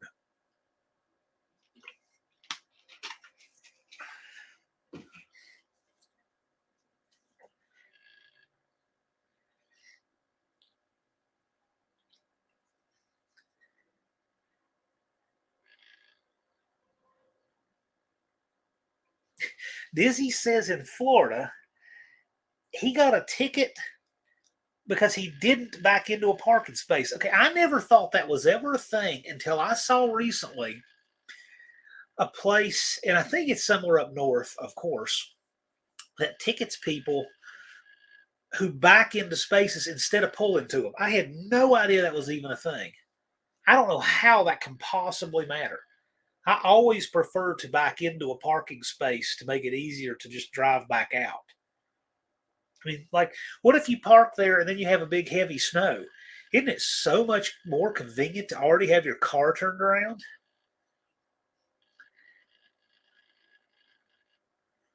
Or let's say you're leaving like something like a football game, concert, or something like that, and you know that leaving the parking lot is going to be a pain.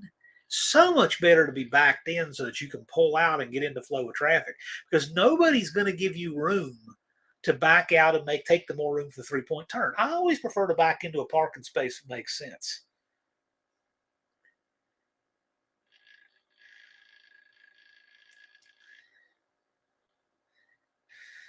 Bad Tree Productions says, I guess I'll stay put in Iowa, the land of the free. Yeah, Virginia was a whole lot better until 2020. We lost a lot that year, but we got 5 counties that are forcing their will upon the rest of the state. But that's the way it goes a lot of places.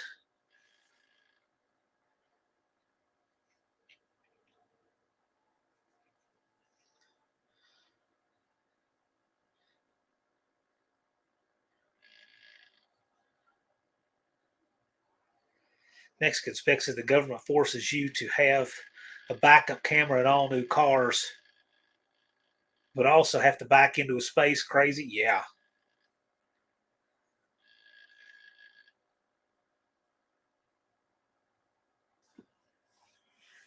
Exactly when I catch. You have that option. You back into. So I prefer to back into a parking space if I can.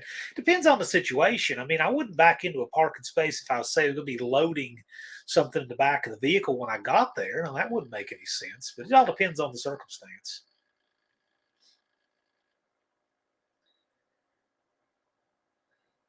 But I hear up north they think it's the weirdest thing in the world to back into a parking space. And here you just see that routinely. Anywhere where it makes sense, people back into parking spaces.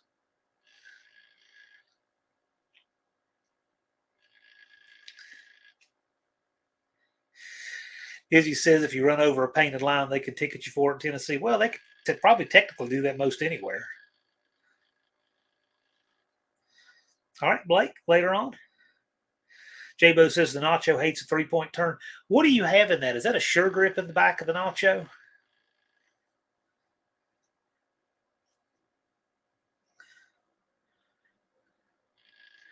Dakota likes to be able to keep an eye on his car at work. Yeah, well, I can see that. See, J backs into parking space. He gets it.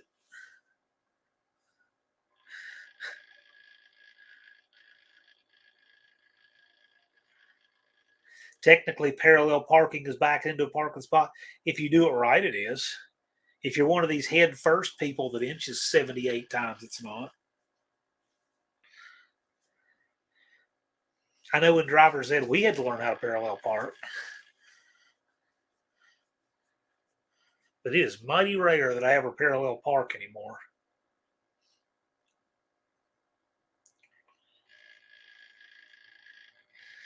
Man, I'll tell you what, you haven't lived until you've parallel parked in that van.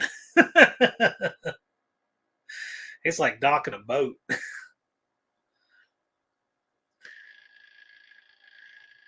38 POS Racing says, I heard the other day the government's looking to mandate some sort of inebriation interlock on new vehicles. I'm sure there's some. If you were to look at all of the goofy bills that don't make law that have been proposed, it would blow your mind that there is any duly elected person who could possibly suggest some of the stuff that you see come up. So,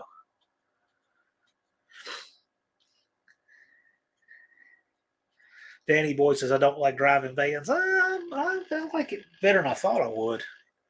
Pretty comfortable riding vehicle. 18 wheeler for test. Boy, that would be interesting. That would be interesting.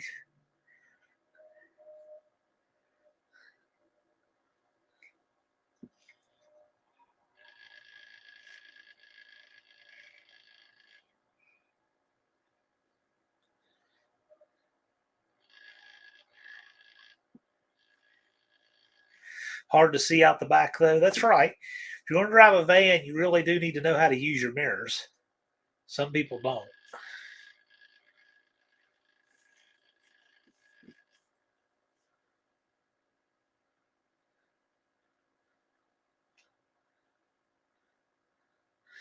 I know the trick to parallel park, it works every time. I will say that it's depending on your vehicle, you have to really know what your steering rack is lock to lock.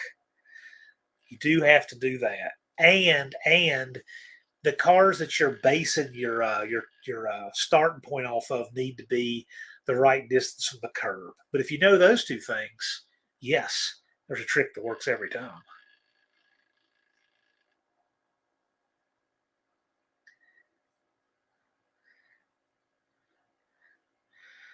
I'm sure Anheuser-Busch will probably lobby against it. I think Anheuser-Busch has got enough problems. It is in the new federal budget. It'll happen. No, it won't. No, it won't. Here's why. You can have one person get killed who's not supposed to be by a firearm, and you can have people screaming, throwing legislation to the moon. You can have 1,000 people die of drunk driving, and it won't make page 27 of the news. That's why it won't happen. That has always been an extremely unfair thing that politicians do. They deify drinking and trample on your Second Amendment right. I've fought that my whole life. It's extremely unfair. Does nothing special says most DC politicians wouldn't be able to drive if they do that. Do you know that in Virginia the law is this is law. You can't carry concealed and consume alcohol at all in a restaurant, right? You can open carry and you can conceal, but you can't get drunk. That's dicey.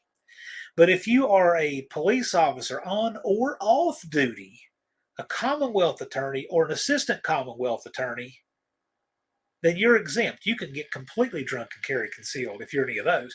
And I'm convinced that the purpose of that law is because they don't want to prosecute people and it would embarrass them. That's why they don't want to do it.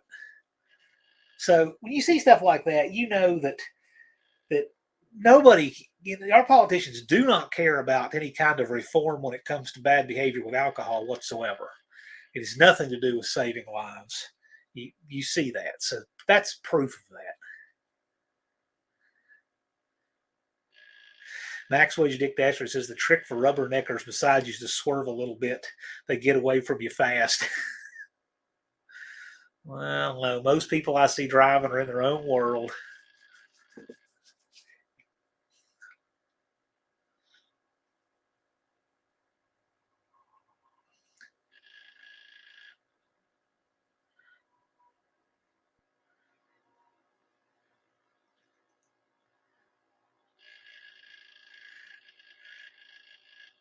Evans Mopar says, know your car, what it can and cannot do, steering, acceleration, braking on icy conditions. Most people I see drive stuff without any room for error at all.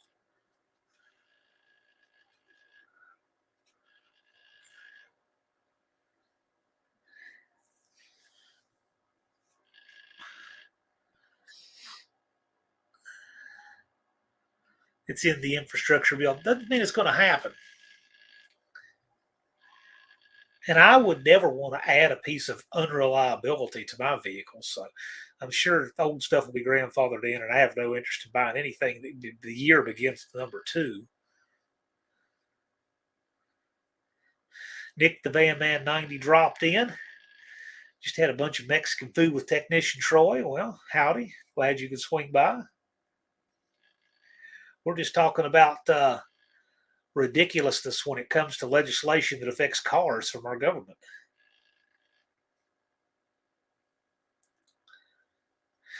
38 says, drive something that looks like you don't care if they don't move over. I can see that.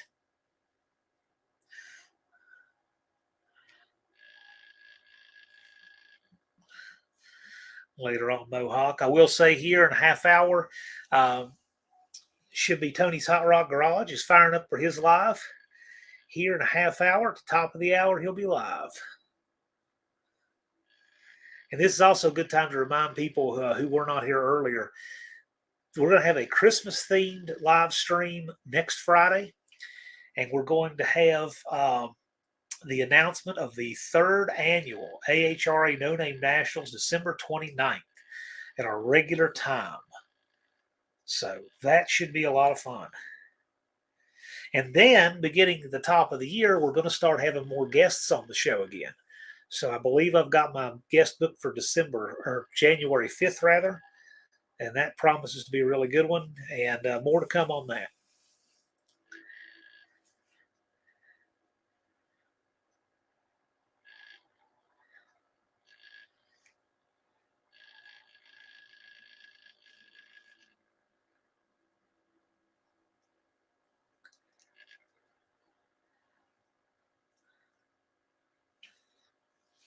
Oh no! Unfinished Project says that Tony's canceled his live. What's a bummer.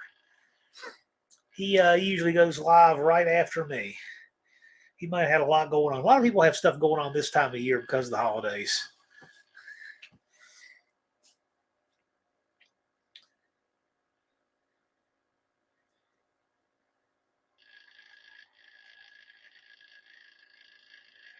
Yeah, Nick is already hard at work on his No Name Nationals 2024 build. His van.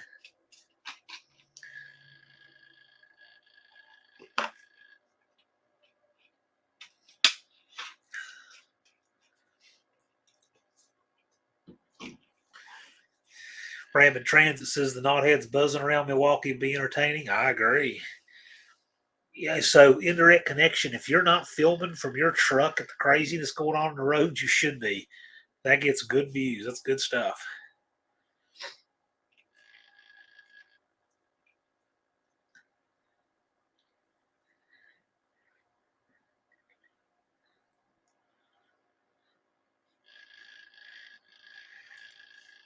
I could not tell you 38. I do not know. Indirect connection. I have to mute it. Well, here's the thing. Most people just put some kind of music over top of their shorts and such anyway, which I usually hate. There's nothing worse than a good short of something you want to see, and it's just blasting, thumping rap music going on over top of it. And then you gotta mute it. Nothing worse than that.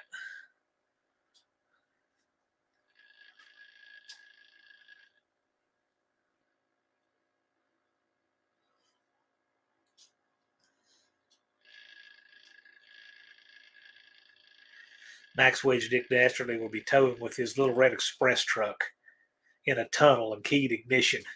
Cut it off in the backfire on both stacks. Yeah, I bet that was exciting. There's Technician Troy. How's it going, sir?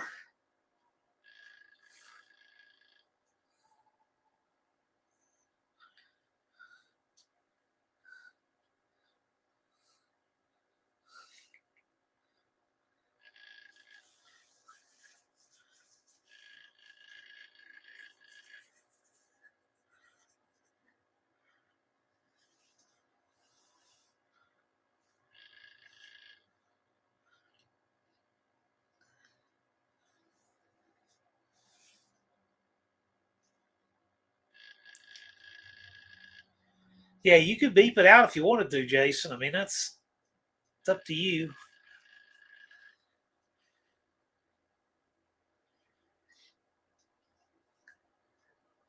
Some people take more time to edit than others. What can I say? Mexican Spec says I put music but not rap, which isn't music anyway. Yeah, there's actually a good argument that it's not because rap is just rap. It is the spoken word. So 38 is still getting a plan together for No Name Nationals 2024. Yeah, right on. Well, I am too, but I've already got a few cool things in the hopper. I keep trying to keep increasing the value of making things cooler and better.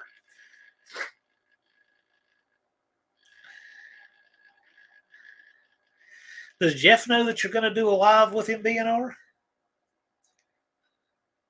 B&R, by the way, I might start doing some house cleaning on my channel come top of the year. Anybody that hangs out in a live where I'm just a punching bag for an hour and a half, I'm just gonna start getting rid of them. Because if that's okay with people to just sit and hang out in, and they think that's just background noise, they don't need to be here.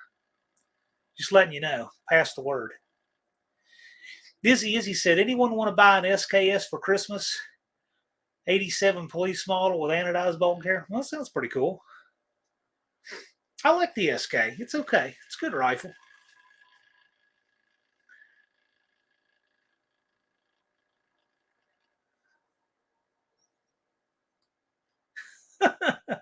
Functional histories. Eyes are killing, can't focus. Yeah, I hear that. Good time to just stop and come back to it, man.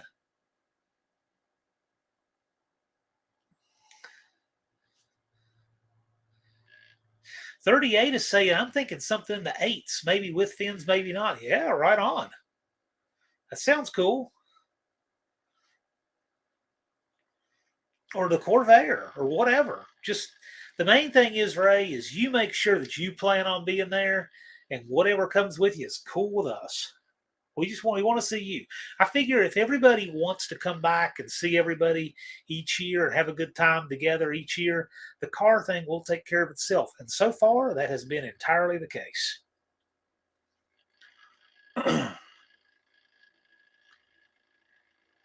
Evans Mopar's got a plan, but I'm telling you, man, the clock and the calendar wait for no one. You're going to see a number on the orange paper here really soon. Might already be one on there. You never know.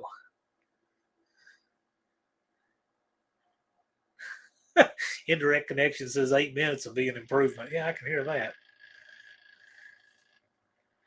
Functional history says I want to go, but I want to bring a car. Well, make the first priority if you want to go on getting yourself there, and then a car if you can. But don't let not being able to, bring a car you want to race or whatever. Don't let that keep you from coming. I remember the first year Andy's truck was in header purgatory, and he couldn't bring Casper, but he still came out and had a great time. People love to get to meet Andy. So don't let that be the thing that stops you.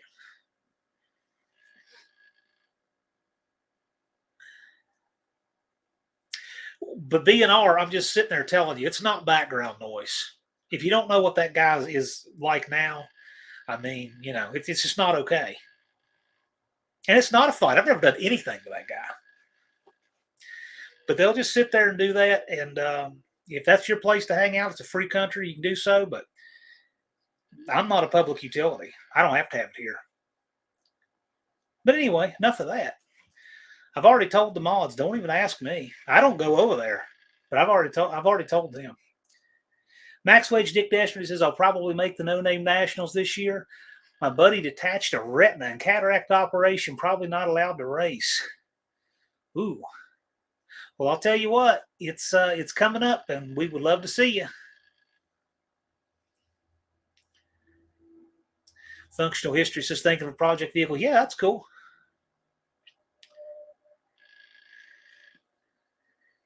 Mexican Spec is taking orders for cars for No Name Nationals 2024. What can I get you? Fairmont Nova, factory stick shift Monte Carlo SS. That's pretty cool. Mexican Spec, if you have some like basic outline of what you can do in service for that, let me know and I'd be happy to share it. I think that's pretty cool. So if you want to put together like a little sales package of what you can do for people, get for people, that kind of thing, put it together, send it to me, and I'm happy to share it. I think that's pretty neat that you do that. Nick the Van Man 90 says, can't wait. Yeah, it is exciting. I want to see all you guys. I know there's so much work and there's so much good stuff. And there's always that little bit of crap every year. There's all of that it takes on the way to getting there, but it is a lot of fun. And obviously I love it. And, I try to enjoy the off season for what it is, but it's coming soon. There will be a number on that orange paper very soon, if there's not one there already.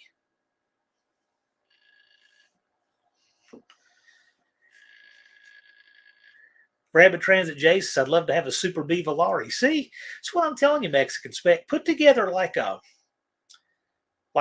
list of what you can do, kind of like an explanation, pictures, that kind of thing. And if you want, I'm glad to share it on the community tab. I think it's a cool thing that not everybody has access to. It's kind of cool. Max Wedge Dick Dasherly says almost 200 subs should not be hard getting the rest. Hey, you got a big head start, man.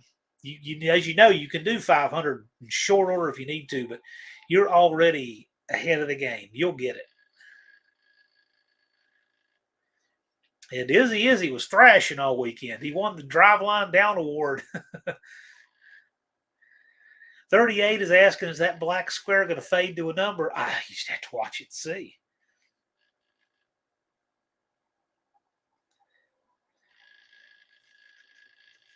There's a lot of things that go into getting the date set for this. There's a lot of considerations. And as you know, no date is perfect. Some work better than others, but no date is perfect.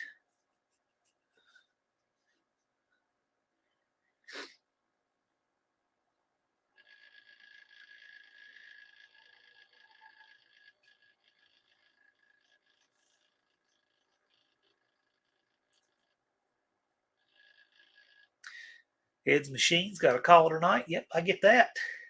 This is the way I cap off my evening. So on Friday, this is the end of my day, and I love to get to spend it with you guys. And then sometimes, if I still got any energy, I'll come back and maybe get in Tony's live. But I usually take a little break after this one because it's a lot of fun, but it's a lot of talking. Yeah, Mexican Spec says he'll make a page showing some cars, explaining. Oh, cool. Yeah, do that. Dakota said Doomsday stuff, Pontiac stuff, No Name Nationals, perfect combo. Okay. Wendy just got home. There you go. No day is complete without Wendy making sure that we're all on the same page with schedules. And now Wendy is home, so we're in good shape. We can't wrap the live up till we got Wendy's itinerary down. I told her that yesterday too. I think it's always a funny coincidence. Every time we're live, seems like it's during her commute time.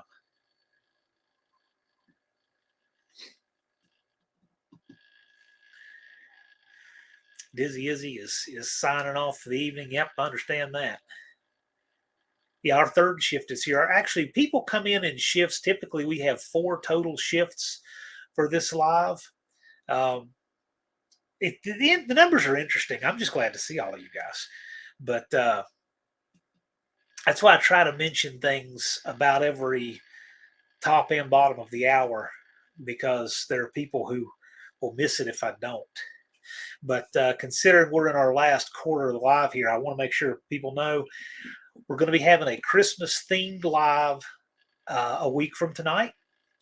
And so that'll be, yeah, you'll see. I think it'll be wear your Christmas hat and we'll have a good time on the live.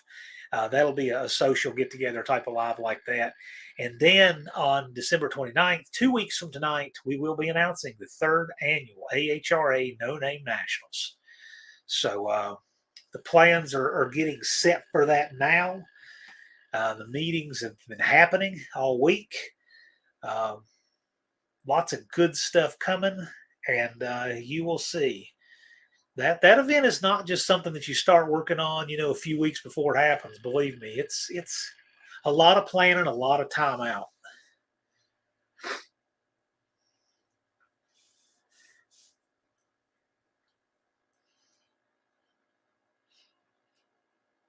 Mexican Specs says I already have a page showing the cars, but I will update it with more information. Yeah, if you have a website or something, just pass that along, and I'm glad to help. I think this is cool. It's an opportunity a lot of people in our community would like to be able to have.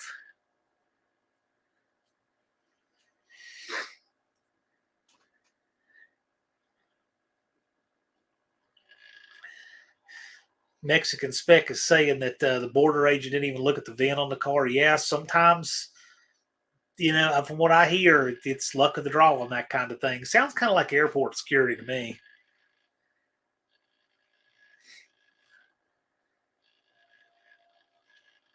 Well, okay. If you, it's like declaring a firearm at the airport. I mean, sometimes you'll go and they won't even hardly look in the case, lock it up, check it, go. Never even think about it. And then some of them, they'll call you to the back, and you have to go and unlock it, and they inspect it while you're back there, and even moving the padding off the case. Luck of the draw, who you get, what airport.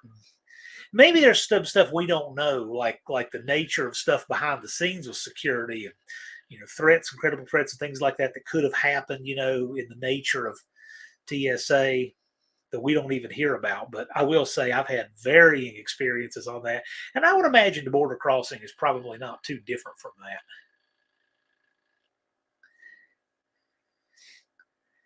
Heavens Mopar says I work swings when he project time. I cram it in the morning before work. Okay, you do what you can do when you do it. Wendy says I'll be home that night. I'd say it'll be jumping. Usually the chat's pretty lively when we're doing that. And that'll be 2 weeks from tonight. But I'm thinking for next week it'll be a Christmas themed live. So bring your Christmas spirit, bring your Christmas hat and shirt, and Christmas gear, right? Bring your whatever you have for that. I think that's what we'll do for next week.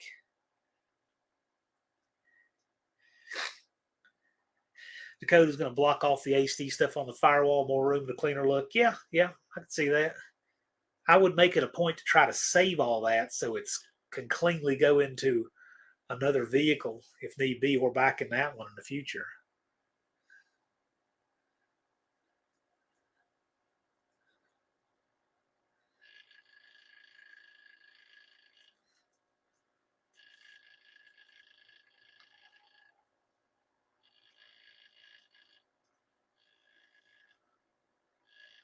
Uh-oh. Is Unfinished Project guessing the new number? I don't know. That's interesting. Let me see how close he is.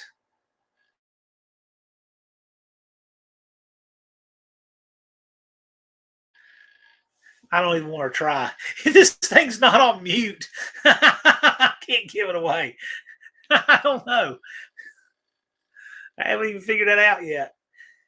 As you know, I put up I think most of you've seen how I do that. I have a spreadsheet back here that's underneath the orange paper that tells me what the number is on any given day.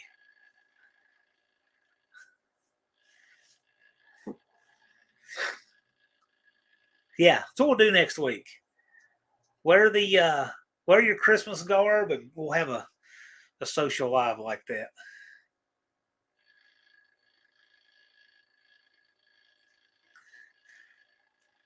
Mexican Spec says has 2 copies of documents.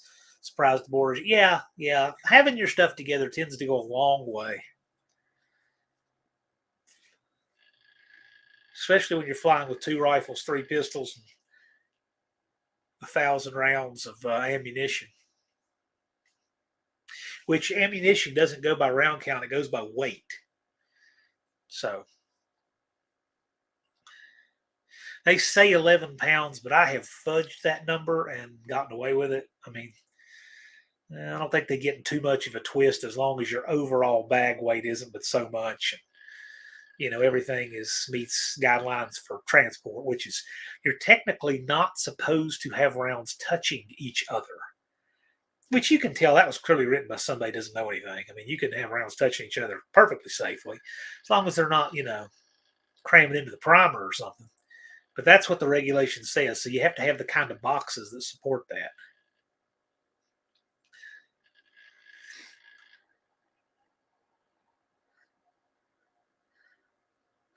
Dean says, what happens if it gets hit by a lightning bolt, the computer or the firearm?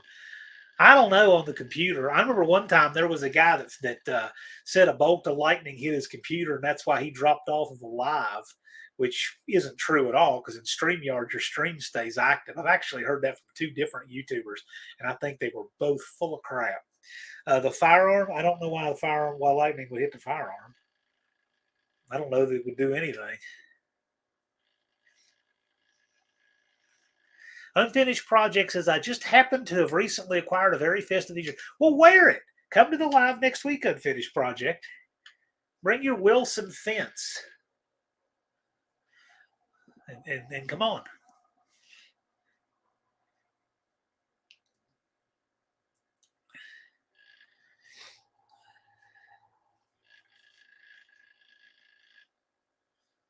Mexican Spec says, I've been trying to get shipping by boat where I can deliver and it gets delivered to Florida. Well, that's cool. That would be neat. Put something in there about how the process of transport works and that. I think people will be very interested in that.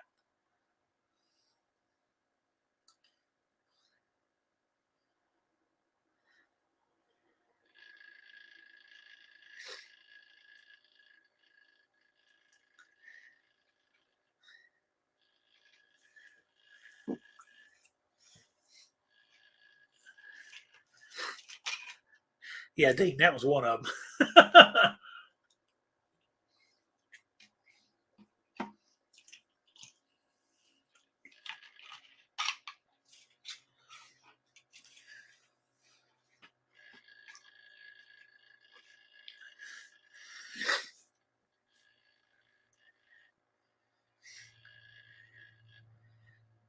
Yeah, one-eyed cat's got the whole Santa suit. 38's thought about getting the whole Santa suit for Halloween. You could do that. You could get creative on the mask that goes with it too. Colleen mailed stickers to Ireland today. Okay.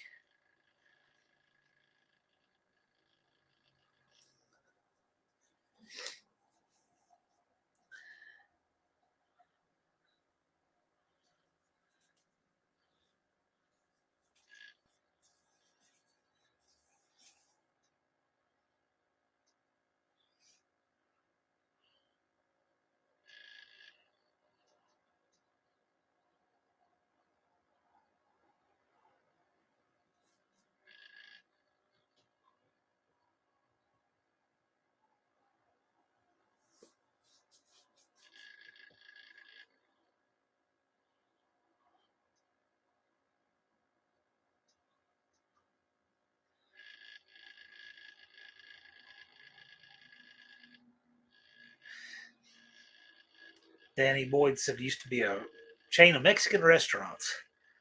Casa Lupita, owned by Ponderosa. Huh, interesting. We haven't had a Ponderosa around here in 30 years. 38 says I wear the mask all year round. You need a mask of Thumper. Mask that looks like him. Then both of you come be on the live together. That would be neat. Unfinished project says 625. Something could go bad wrong. It'd be 625, I imagine, but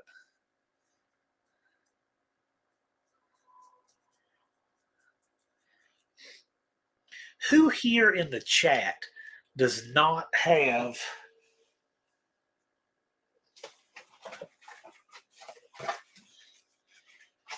is there anybody in the chat here, first person tell me, who does not have one of these?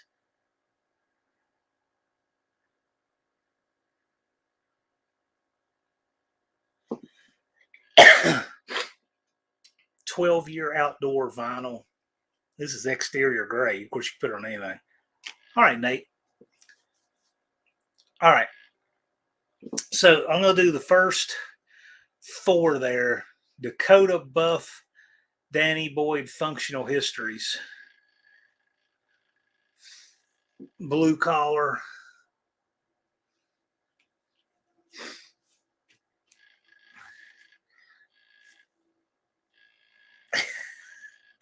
I will send you guys one.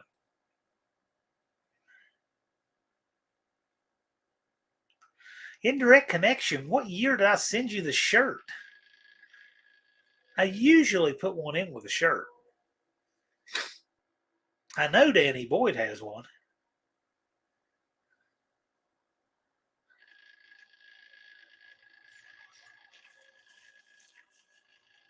Yep, I'll get you guys stickers.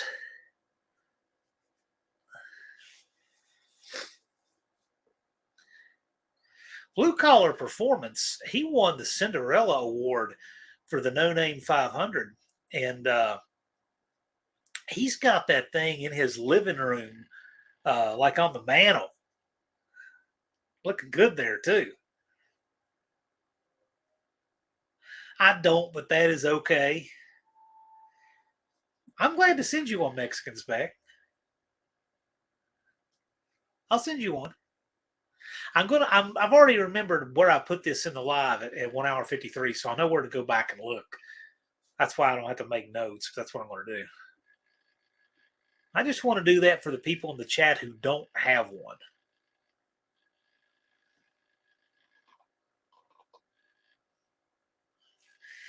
6% recycled says, I feel like 2% recycled. It was a long day. We're actually a lot more recycled than that. I mean, what is the rate of replacement on all the cells in our body? I mean, it's really high when you think about it. We're more recycled than we realize.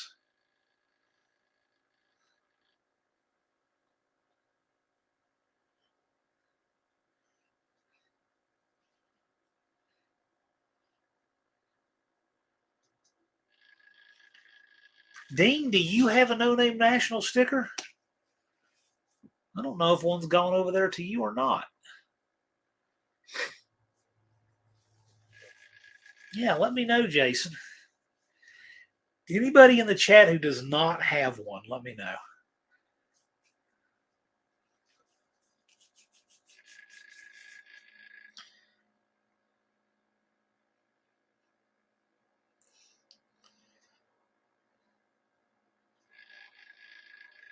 Yes, 6% recycled is made of recycled parts. Yeah, you know what? Do that. I'll scan through here. There was about a half a dozen of you or so. Jabo says every cell gets replaced every 7 years. Yep, there we go.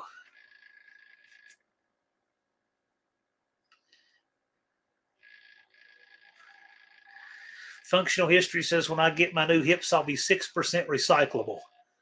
There you go. People will be scavenging you for the metal, man. Unfinished Project said the body regenerates a full bone within 10 years, while non injured skin tissue is regenerated within 2 weeks. Okay, that's very interesting.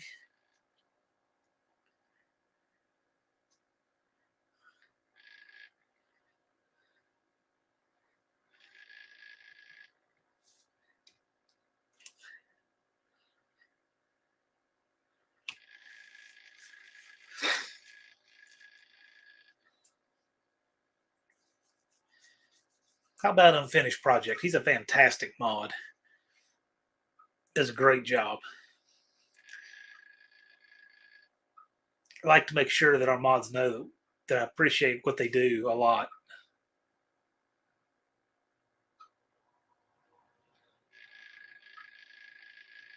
It's interesting. I was looking at this comment up here.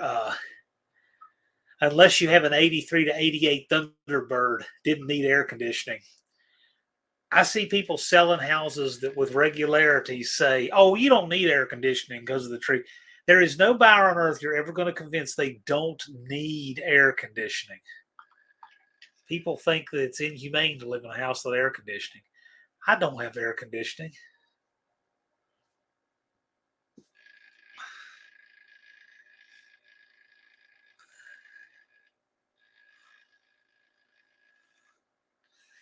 Mexican Spec can get an 87 Thunderbird with factory stick shift and V6. I bet it's solid too, isn't it? I bet it's rust free. Unfinished projects that I don't need air conditioning. Most people don't. Virtually all people don't. They just think they do. Like Danny Boyd there. There's a very small percentage of people that physically need it to survive.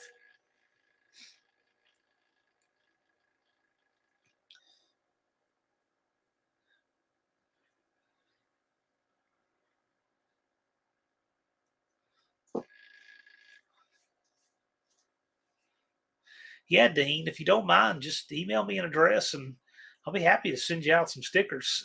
John at PrincetonDragway.com. It's on my channel.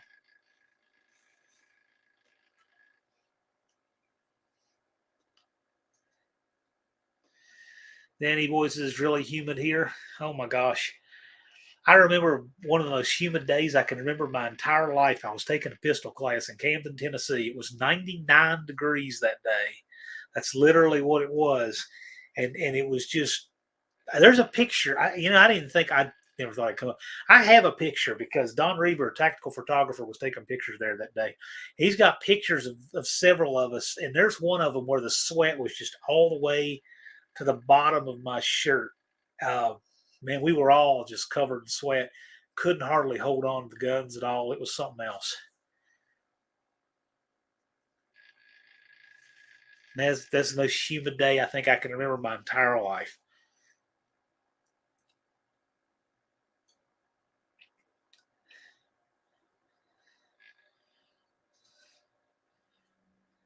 Mexican spec says yes, rust isn't generally a problem here. Yeah.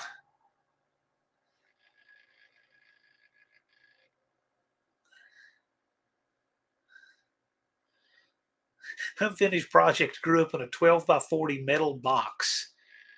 Warm in the winter as it was in the summer. I hate the cold. Me too. I hate the cold. Yeah, we're in overtime a little bit now. I'll stick around a few more minutes since I know Tony is not going live. So I'll stick around just a few more minutes, then we'll wrap up. Um, just I don't ever want to get on Tony's time, but I hear he's canceled his live for tonight.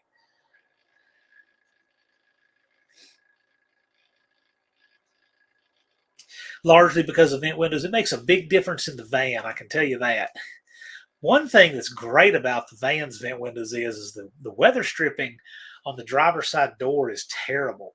And it makes the worst wind whistle you've ever heard on the highway. But if I just barely crack the vent window, you don't hear it at all. And it's not enough to let all the heat out. So it works out really well.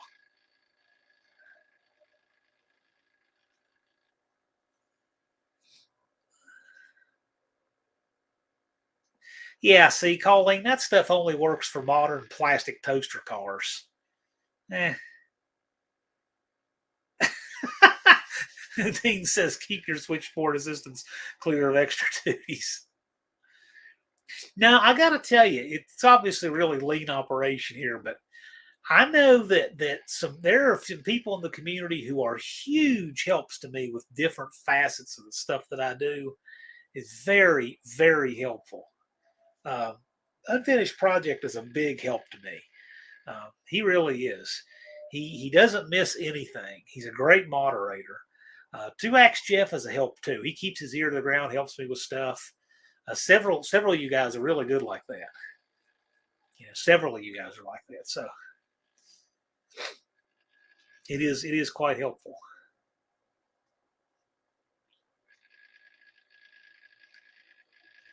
Dakota, my summertime was in a shop with no AC and wearing long sleeve shirts. Yeah.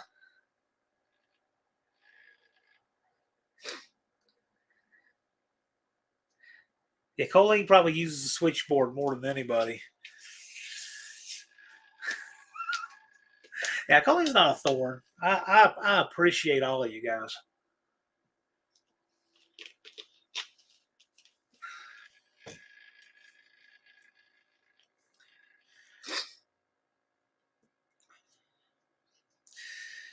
Dean Stevenson said, unfinished object sleeps with one eye open, hugging his pillow tight. I went to Virginia Tech. You should be saying that about me, Dean. I remember the very first game ever. Virginia Tech ran out of the tunnel to that song.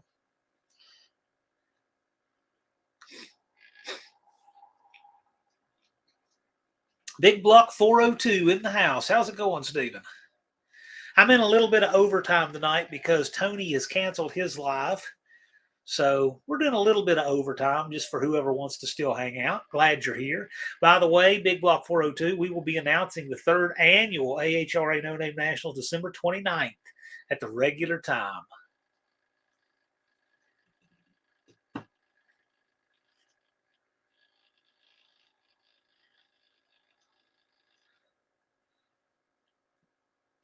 Functional Histories grew up in the lower peninsula of Michigan. 6,000 degrees in the summer and Kevlar cold or Kelvin cold in the winter. Yuck. I was going to say Kevlar cold. That's not a thing, is it? People having a Metallica battle in the comments. You know what I can't figure out for the life of me? Why in all the years Metallica never played that at halftime in Lane Stadium? They should have. That's been a thing now for well over 20 years, and they've never done that. I don't know why. I always thought that should be a thing, but they never did. Or do it on a Saturday game or on a Thursday game. Just seems like it makes perfect sense to me. Big Block 402 is ready to hear the announcement. Well, I know Big Block 402 is going to have his stuff together. I'm going to bring it.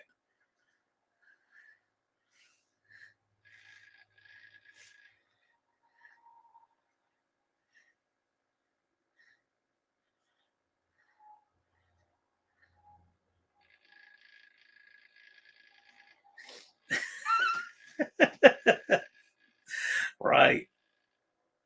Yeah, I remember the first time they did that. None of us knew it was coming. So that was really interesting. Tech was doing that before most schools were.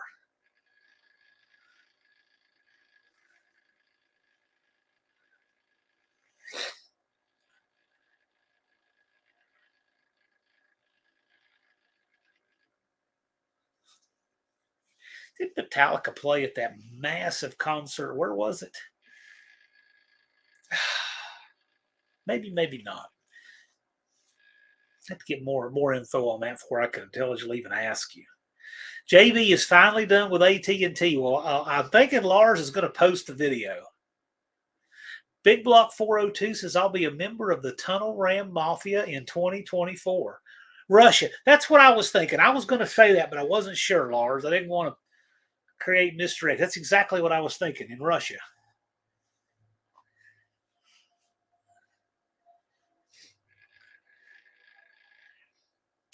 JB got an iPhone 14 for $32. Right on.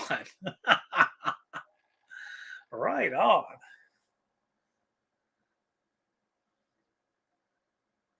Yeah, there we go. Yeah, 1990. That's what is exactly what I was thinking of, Lars. That's exactly what I was thinking of. There you go. You're on it. Leave it to the guy that would know that, and it was before he was even born, and for me to not remember. Him and Mopars can't wait to see that video. Yeah, me neither. I think that'll be a great one. Dakota says, I do a tunnel ram car, but don't want the water getting in. It rains a lot here. Oh, don't be a chicken. Come on, man. That's ridiculous. It rains everywhere. Just do it. Jeez.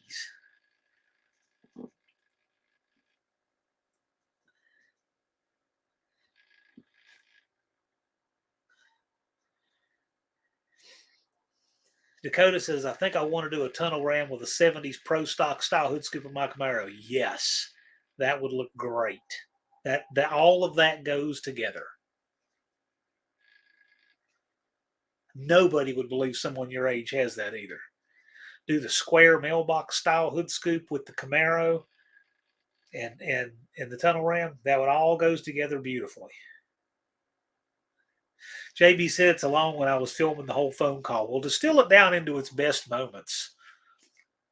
Like where you told them things that they've never heard a customer say before.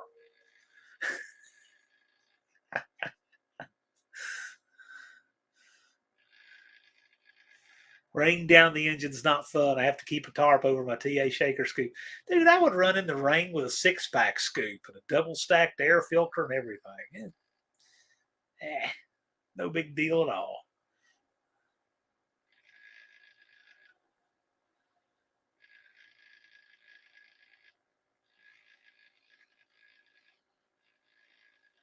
Danny Boyd's talking about the second generation F bodies, the pro stock scoop and big back wheels. Yes, yes, I agree. That looks great. It would run, but my Trans Am's not always running. Well, if it's not running, don't worry about it. Cover it up. That sounds excellent, JB. Looking forward to that video.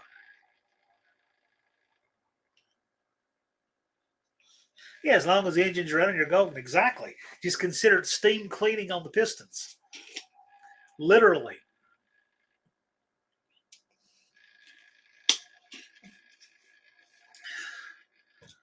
Yeah, blue collar performances. I drive my Pinto in the rain knowing full well the turbo's eating water.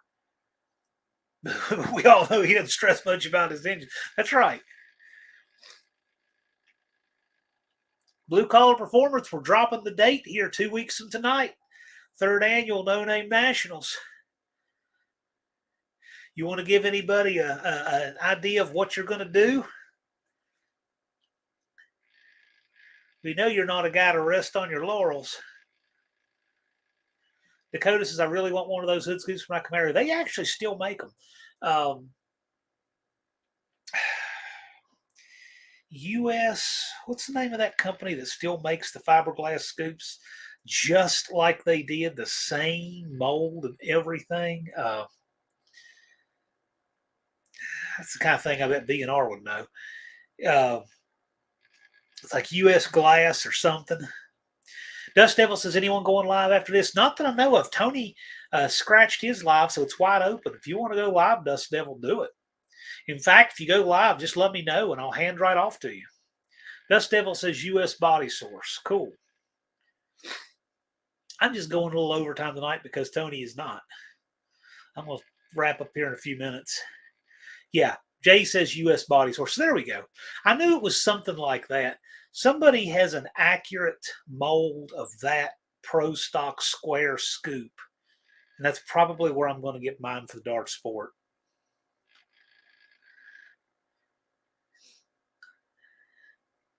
Danny Boyd says, need a scoop door closing the engines off. You could. I'm not a big fan of them. Although I did have foam plugs for my 6-pack scoop. But that really wasn't about getting water in the engine. That was about keeping the water off the valve covers and intake and everything. Because I used to keep all that really clean and polished, looking really nice. TA has a door in the opening but isn't sealed up. Yeah, I wouldn't even worry about that, man. Dakota, I'm thinking that's right. US Body Source, what they said. I knew it was something like that. Yes.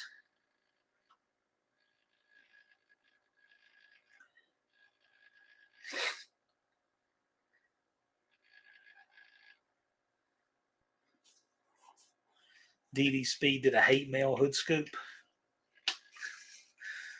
He's really embraced the hater thing and having fun with it, making money off of it.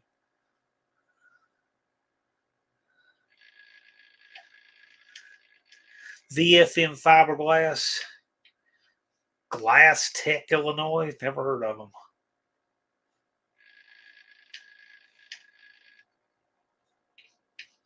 Big Block 402 says the Super B is going to Montana on Monday.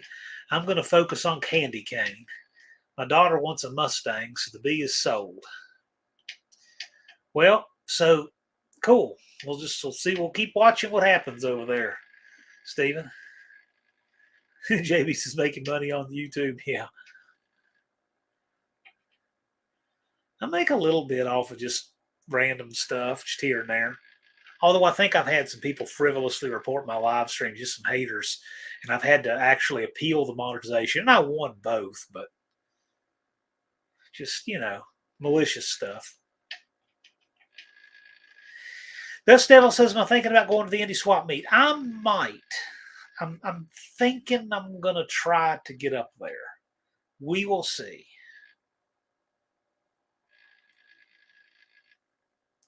Justin Hill is here. Justin, did you get your shirt?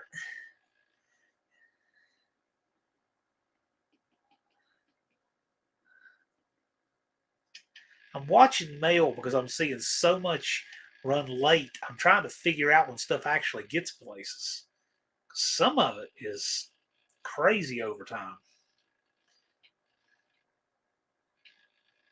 Travis's Mopar Garage is here. Hey, Travis, we're in a little bit of overtime tonight because Tony's not live and no one else is that I know of. So I figured, I'll just hang out a minute. I don't have anywhere I got to be too bright and early tomorrow, so this just works out. Yeah, Blue Collar Performance likes making people mad. He's good at it. Yeah, Nate is legit. Probably mail and package company's busiest time. Yeah. Functional history says you can make money on YouTube. Yeah, a little tiny bit. It just depends how what you want to do. What date is Indy? JBO, it's about the first weekend of March. About somewhere right in there.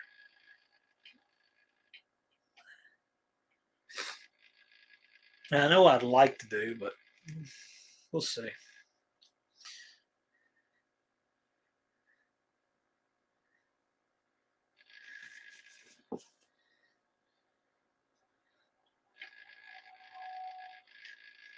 JB, I'm 1,100 hours away. Big Block 402, do you mean 1,100 watch hours away from monetization? You're not monetized yet?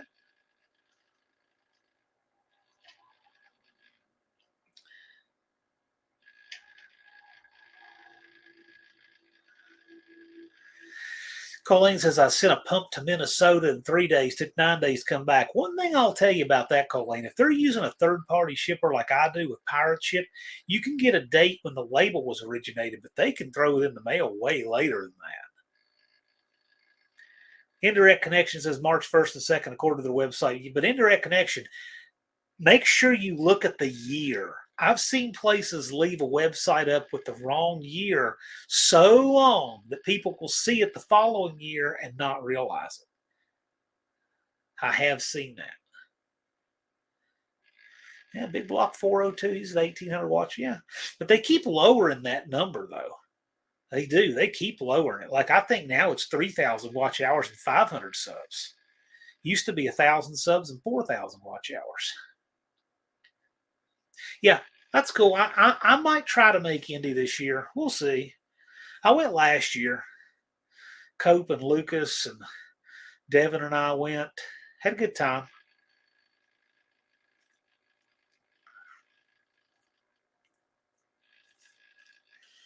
Oh, let me tell you, when you go to the Indy Swap with Cope, he is the mayor of that place. My gosh, like everybody knows him.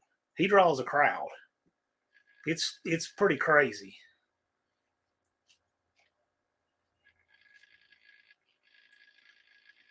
Brian knows he was. Brian, I don't know if you saw him. We were over in the. You guys were in the second room at Indy, but in the first room when he got, I bet he had 10 people around him all the way through that first room. It was pretty wild. 38 POS Racing says, I haven't had much content lately, but I did put up some cooking videos. Yes, that's cool. Functional History says not monetized, 244 watch hours left. You'll get them. Just don't stress it. You'll get them.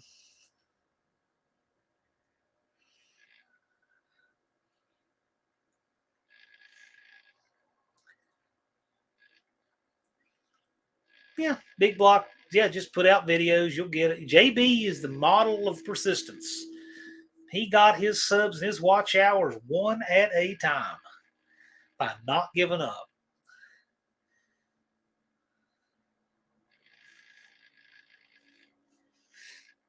Unfinished Project said, I'm not a YouTuber, so I don't have to worry about such. You are a YouTuber.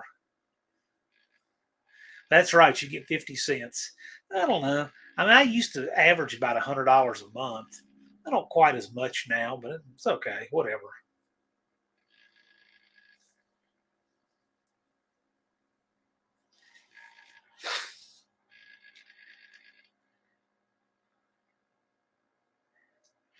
Dakota said my video shooting my M1 carbine was like 25,000 views. Yeah. I could probably get a lot of views and such doing, gun content, but eh, I don't know. Just don't. I could. I actually have some pretty neat stuff. I actually have some neat stuff that's already up. It's just, I just have it as private. When I could see YouTube being so difficult when it came to firearms content, that's when I did that. So, unless you've been subscribed to me for a really long time, you probably haven't seen any of it. But I've got stuff for me for matches, training classes, lots of neat stuff. Dust Devil saying the 500 subs, 3,000 watch hours, the new tier where you can get super chats and stuff. No ad revenue. until 1,000 or 4,000. Okay. I didn't know how that worked. I am just like not the least bit worried about it.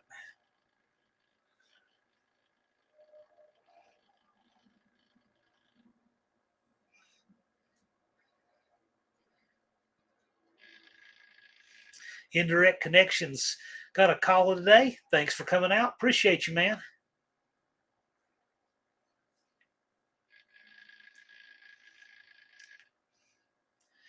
Blue Collar Performance says you never know what will hit. Sometimes the most obscure thing will get traction. That is correct.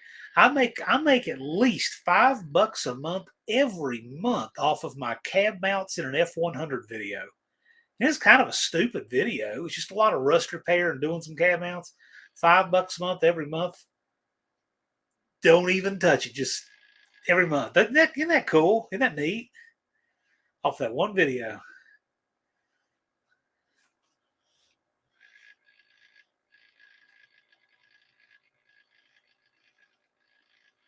I probably make more off of that one than I do my Drunks at a Football Game, which is odd because the Drunks at a Football Game has way more views, but it's probably, and I haven't looked, it's probably ad limited because it's drunks fighting at a football game. So, people like Disney would advertise there, but people like Tesla and SpaceX who have standards, well, they wouldn't. 60 years. No, I usually pay about $100 a month, Dakota. That's about what I average, something like that. Just at a guess. Danny Boy, the video itself isn't a short. Shorts weren't a thing then. It's a long format, but it is not a long video. It's only like a minute 50 seconds, something like that. Yeah, Dan, I liked it too. It was a great video, Dial a Punch. Yeah, it wasn't quite, fist fighting good, but it was good. I have another one that I've never put up, and it's drunks fighting a football game in the stands at Bristol Motor Speedway at a football game in Bristol Motor Speedway. Virginia Tech played University of Tennessee in Bristol Motor Speedway, and I was there, and there were drunks that got into it in front of me, and I've got 3 good clips from that one I might put together into a video and put up. And I bet it'll do really well, but I don't know. Whatever. I might not. JB says there's a black cover on the orange paper. This will be good.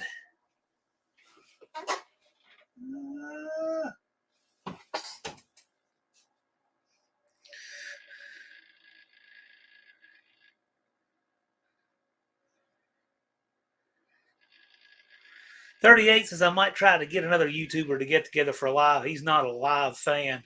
Talking about Thumper. I'd like to get Thumper on another live to talk about ethanol. That was a great live stream. I'd like to do that again with him this upcoming year.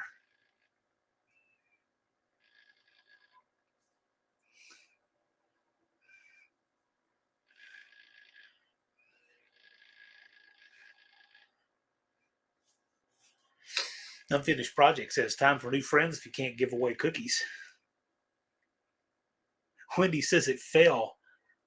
Fall is going to take a lot more with it.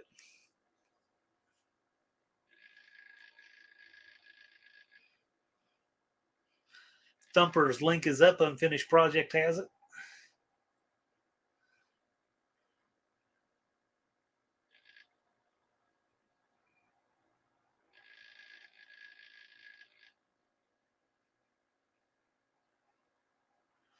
.38 says the problem is the cookies don't all make it that long.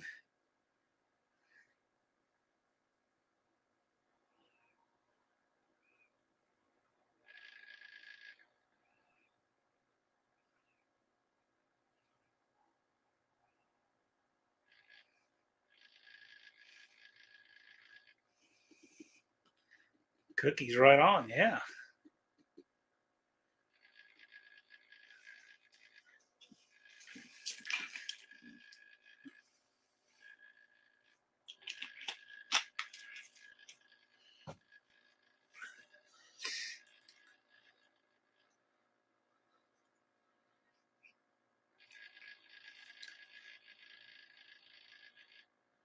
Is Jethro snoring? I don't know.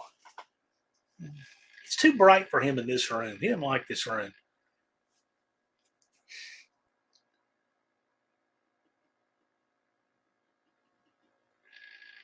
I don't hear him snoring. If I would just turn these lights off right here, these real bright ones, put off this light on each side of this, he might come in here, but he didn't like it. This is not the most comfortable room. I'm thinking about reconfiguring my studio and putting a couch on the other side of this and then moving this desk forward and then moving the camera up above the couch so that I have depth on it and you can see the table and you can see the wall. I think that would be a nice setup. Of course, I know if I did that, Jethro will be camped out on that couch. And then if he starts snoring, you'd pick it up in the microphone.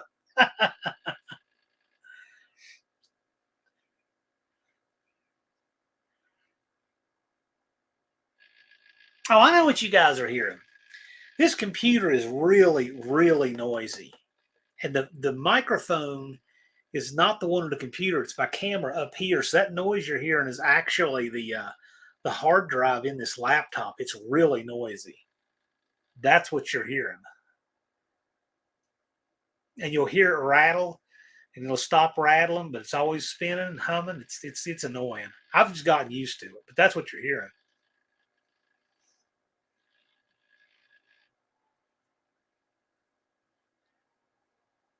Yeah, that's what it is, Colleen.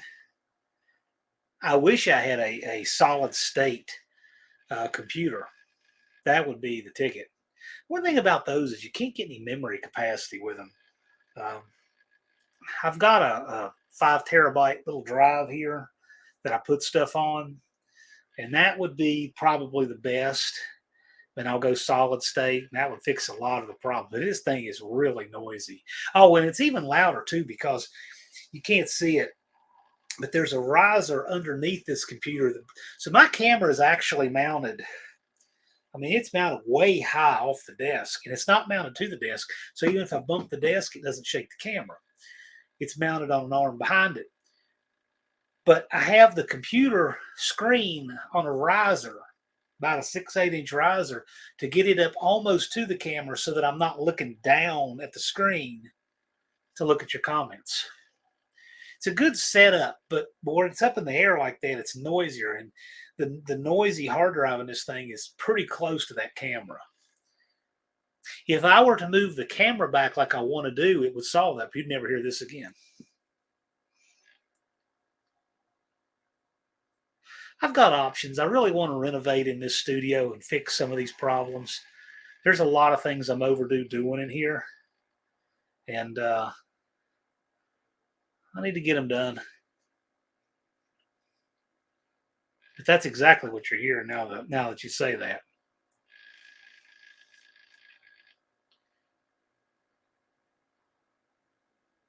That and I've got the interstate pretty close to here too. Makes a lot of noise. Well, I don't even notice it anymore either. Unless a truck blows a tire. Sounds like a shotgun.